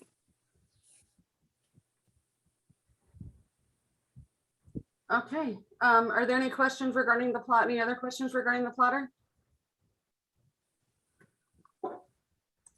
Okay, so if not, then the rest is really kind of my stuff. So the next section is the debt service, which are all of our debt payments. So we still have the debt service for the U.S. Bancorp CTS Energy Project lease through 2030. And so that's just under $90,000 a year in payments that we have to make every year. We have our general obligation bond debt that we just refunded. And that is now at about just under $500,000 a year, about $490,000 to $495,000 a year. As you can see, we were originally budgeting $527,100 for this fiscal year, but because of the refunding, that has dropped down. I know, isn't that nice? We had our last payment for this for Splash at Wabash that expires in 2022, so $222,000. That'll be the end of that payment, which is just in time, because I think if I remember correctly, Dave was saying that he's looking that he's probably going to have to do a new pool here soon. So that works out well. We do have, again, our certificates of participation or our COPS payments for the police building and the community center, and that expires in 2035. If everybody remembers, and my predecessor harped on this a lot, that the downtown TIF pays a portion of that debt service for the police department building. And that's been paid for by the downtown TIF, and the downtown TIF is expiring. So when the downtown TIF expires, we will not have the funds to utilize to pay that. It looks like, due to this shift with parks and the way that they're moving forward, it looks like we may have freed up money in parks, and that's kind of how we've budgeted it right now, is for parks to take on that debt service. So we're gonna hope that that works. Can parks take on the whole debt service, or is it only a portion of it? It's only a portion because it was for the community center portion. Right, they're just doing the community center portion. Okay, so and I may sound stupid asking this question, so I apologize if I do, but can the economic development tax, is that money we could possibly look at to help with the community center portion? Or, because I'm sorry, you're doing the community center. I'm talking about, I should say, the police department or the fire department. It's the police department, and I don't think economic development sales tax funds can be used for. I was wondering about that. Debt service. I really don't think it can. So this is something we're looking at and how we're gonna handle it going forward. And I don't really have a really good answer yet, but we're still working on it. So we're looking at, Dave, what is your portion going to be coming out of that for the community center? What is that? If you go back to the pro forma at the very beginning. Yeah, go back up. It's actually about 259K moving forward, Okay. Starting in 2024. So it's 259, 258, 259, 260. So that's basically going to cut it almost in half, right, Lexi? That's what we're looking at, yes. Okay, so now we just got to find a way to come up with the other half. Yes. Got it. Okay, couple pages. Okay. Let's see, what else do we have? And then the last item is the ladder truck that we bought in 2029. We spent just about, well, right now we're about 130 and it decreases every year going forward, about $130,000 in debt service for that fire truck, and that expires in 2029. So we still have several more years of that. It's really important that we always budget for all of our debt service and that we pay all of our debt service. As you know, that is how, that's one of the large things with Moody's. The argument we've had with Moody's over the last several years in our, for our Moody's rating, because as much as has happened to this city, we have always met all of our debt service requirements. We've never been late on a payment, and we didn't feel that we should have been downgraded like we were.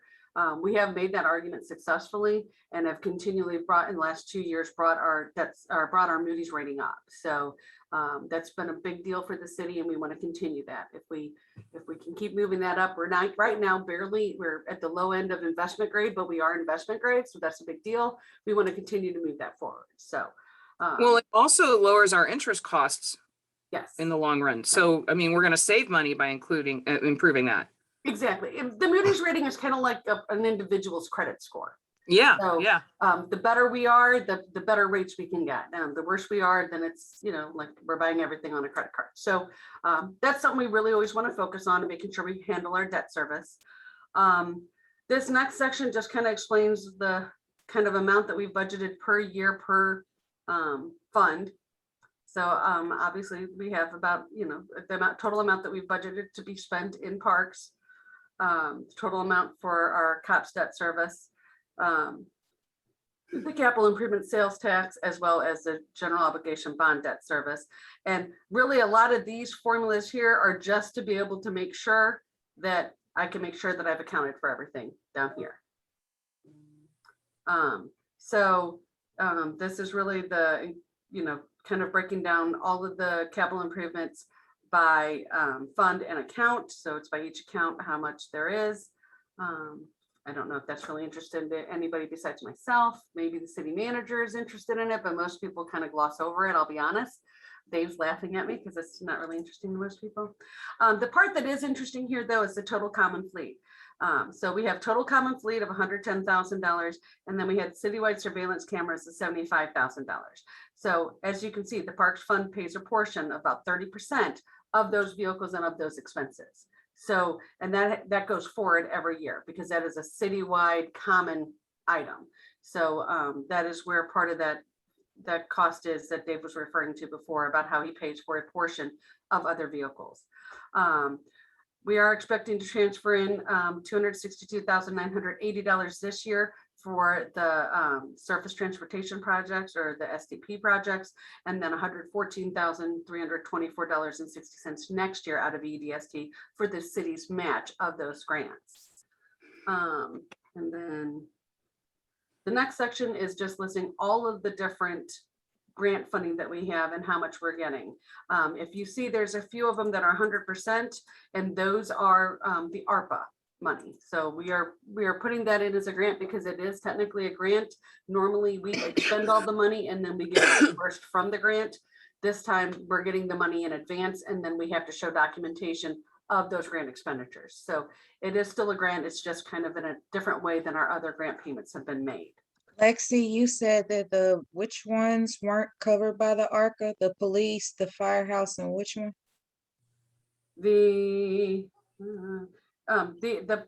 All of the GPS ionization UV lights, those are all by ARPA. The ones that aren't by ARPA are the ones that aren't by ARPA are the HVAC replacement, the full air conditioning system replacement for the police, firehouse too, as well as for City Hall. I thought you said earlier they were. The UV lights that go into those are, yep. Those are. Okay. The full HVAC system. I think we might be looking to see if it finals out in the interim final rule, but right now it's looking very shaky. It doesn't look like it'll be covered. Things change, we don't know, but the actual HVAC system itself, we don't think will be covered, but the UV light, we are sure will be covered. That's why we have it marked at 100%. Does that make sense? Mm-hmm. Okay. So this just kind of lists all the different programs, the STP programs, South Dade. South Dade is in the early stages, so there isn't as much on that one yet. Next year it has a larger amount for when it actually starts its construction. So this just basically kind of details all that out, and the same for the pool, for the park. So we have the pool at 100% for the pool ultraviolet system, the West Florissant Community Park grant, all the different grants, and this just shows our total grant income for the year and for the future years. And that's kind of where we're at right now, which is how we use that to see where we're going to end up when we do our projections, because we have to factor in what grant money we expect to receive. And I think with that, I have said everything there is to say about this terrible, terrible spreadsheet, but it has a lot of information in it. It really does. Well, once I put it on my computer and blow up the screen, I'm much easier. It's much easier to read. Yeah, then you got to just kind of keep on scrolling back and forth. But it's really good if you can actually see it. It really is. I don't like it because I've been messing with it nonstop, but I'll like it again in a little bit, I'm sure. So are there any, I'm sorry, go ahead. No, I was just going to say good work to all of you. Thank you. Are there any other questions regarding the 5-year CIP?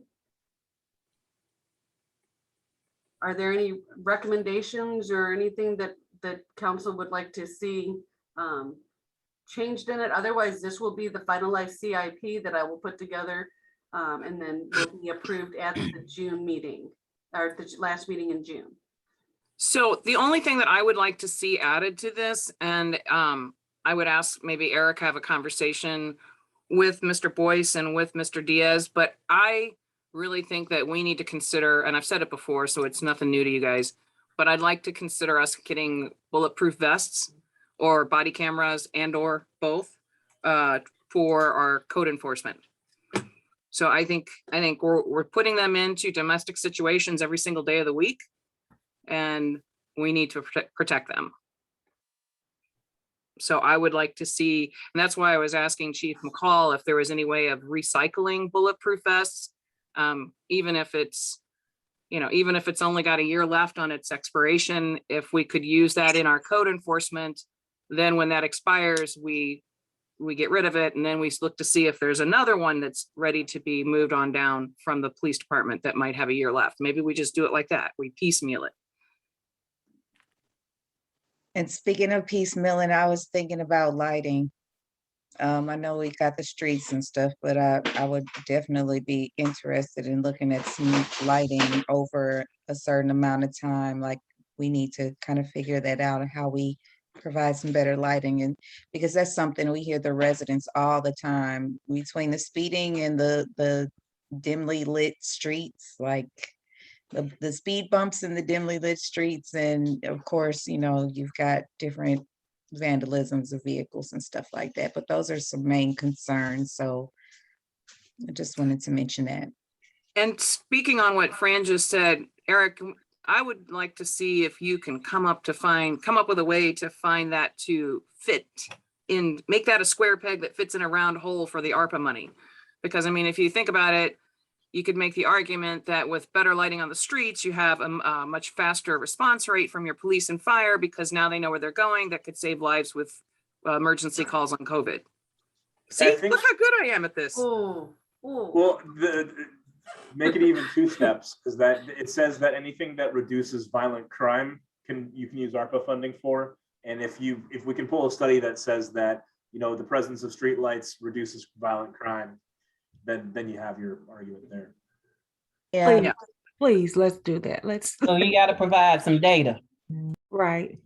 I'm just thinking, because right now we're talking about UV lights to clean the city located area of COVID, and it just made me think of how many people in close confined areas, in residential areas, that don't get those same privileges. And it just didn't sit well with me. I'm not gonna lie to you. I'm looking for something in there that definitely gives some improvement to the residents. I understand us having a sense of responsibility to our locations, but I'm really looking, I'm really looking to see what the city, I know the community is going to come up with some ideas, but I'm interested in to see what the city looks at as what we could do for our residents, just like it says something. It really does make a big statement versus, community. I was saying, hey, this is what we want. Be like, hey, this is something that we've heard you say you want,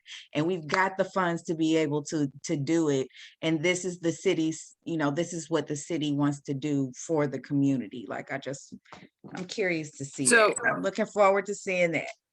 So Eric, can my request and Fran's request, which is I think reiterated by the rest of us as council as well, can that go into a conversation with you and Don? And Lexi, can you promise not to hate us all for changing your numbers if we can get it in there? No, I won't hate you for changing my numbers. I'll be honest, we have a very limited time because I have to have this finalized by November 1st. I also have my audit starting on a week from today, which is why I'm going to stay here tonight after we get done with this meeting and continue to work to prep for the audit. So we can do it, but we need to kind of do it quickly and without dragging it out too long if we can, because I don't have a lot of time. Well, I don't think anybody on city council is against any idea, any improved lighting. I think we can, as city council, can commit to you that we'll move this as quickly as you need it to be with our decision making. I'll just make sure that conversation happens right away with voice. And again, we won't vote on this as a council. You won't vote on this until, let me think about this, until June. The last meeting in June is when you'll vote to approve this 5-year CIP plan, but I have to have it done and completed to you per charter by November 1st. I don't know why. It doesn't make a lot of sense to me, but this is how we do it. So just because it's in here or just because it's not in here doesn't mean that the council cannot change and add stuff at any time during the year or change or add anything going into next year. Yeah, the budget process is still the budget process. Sorry? Okay. Oh, I was just saying the budget process is still the budget process. Council can add additional items. Yes, absolutely. Okay. So this is just showing that we've kind of looked at where we're going and where we think we're going to be, just so that way the council has an idea of kind of a long-term planning. Doesn't mean that any of this is set in stone or that any of it can't be changed at any time. So there is that. Lexi, Yes, ma'am. if we going to do any improvement of the technology in the council chambers, I will ask that Octavia be included, simply because she's the one that's in council meetings and has to, maneuver or help us with technology. So if anything is going to be changed or made different, I ask that she be included in it for the council chambers. Any technology. Okay. Yeah, I'm not sure. I think Chris was working on this and kind of the schematics, but I don't think he has anything finalized yet. I would assume that Chris would include Octavia on that because I'm sure he knows that she would be the one working on it in helping you all with it on a regular basis with meetings and such. Yeah, and Octavia and I have talked about like getting the broadcasting network, the broadcasting system updated. So it is conversations that we have had, and before we make any changes, of course, we have to get, she is, like you said, she is the one doing that work. So we will be working together once we get some ideas of what we need to do going forward more. And just to share, Ameren has some new pilot programs out. So it'd be something for us to look into for lighting. Okay. And like Mr. Oshberg had said, maybe we can find some studies that'll allow us to be able to use the ARPA funds for lighting and try to get something done that way. There's some different studies that he might have access to, or maybe Chief McCall will have access to, but we can always add that in at any time. And I know that's, I'm sure, something that'll come up with the community discussions that he has planned. So are there any other comments or questions? No, staff's doing a great job. Keep it up. Thank you. Great job. Okay. Actually see hope in our future with this. We're hoping. Yeah, and Lexi, I know this isn't an easy thing to do, and I appreciate the work that you put into it. And, you know, even though the spreadsheets may look ugly, they are informative and I appreciate them. Thank you. Ditto. All right, Eric, you got a great team there. Keep it up. I can't take the credit. Nope, but keep it going. Fran, Yes, ma'am. call for the adjournment. We finished. Oh, okay. All righty. Well, do I have a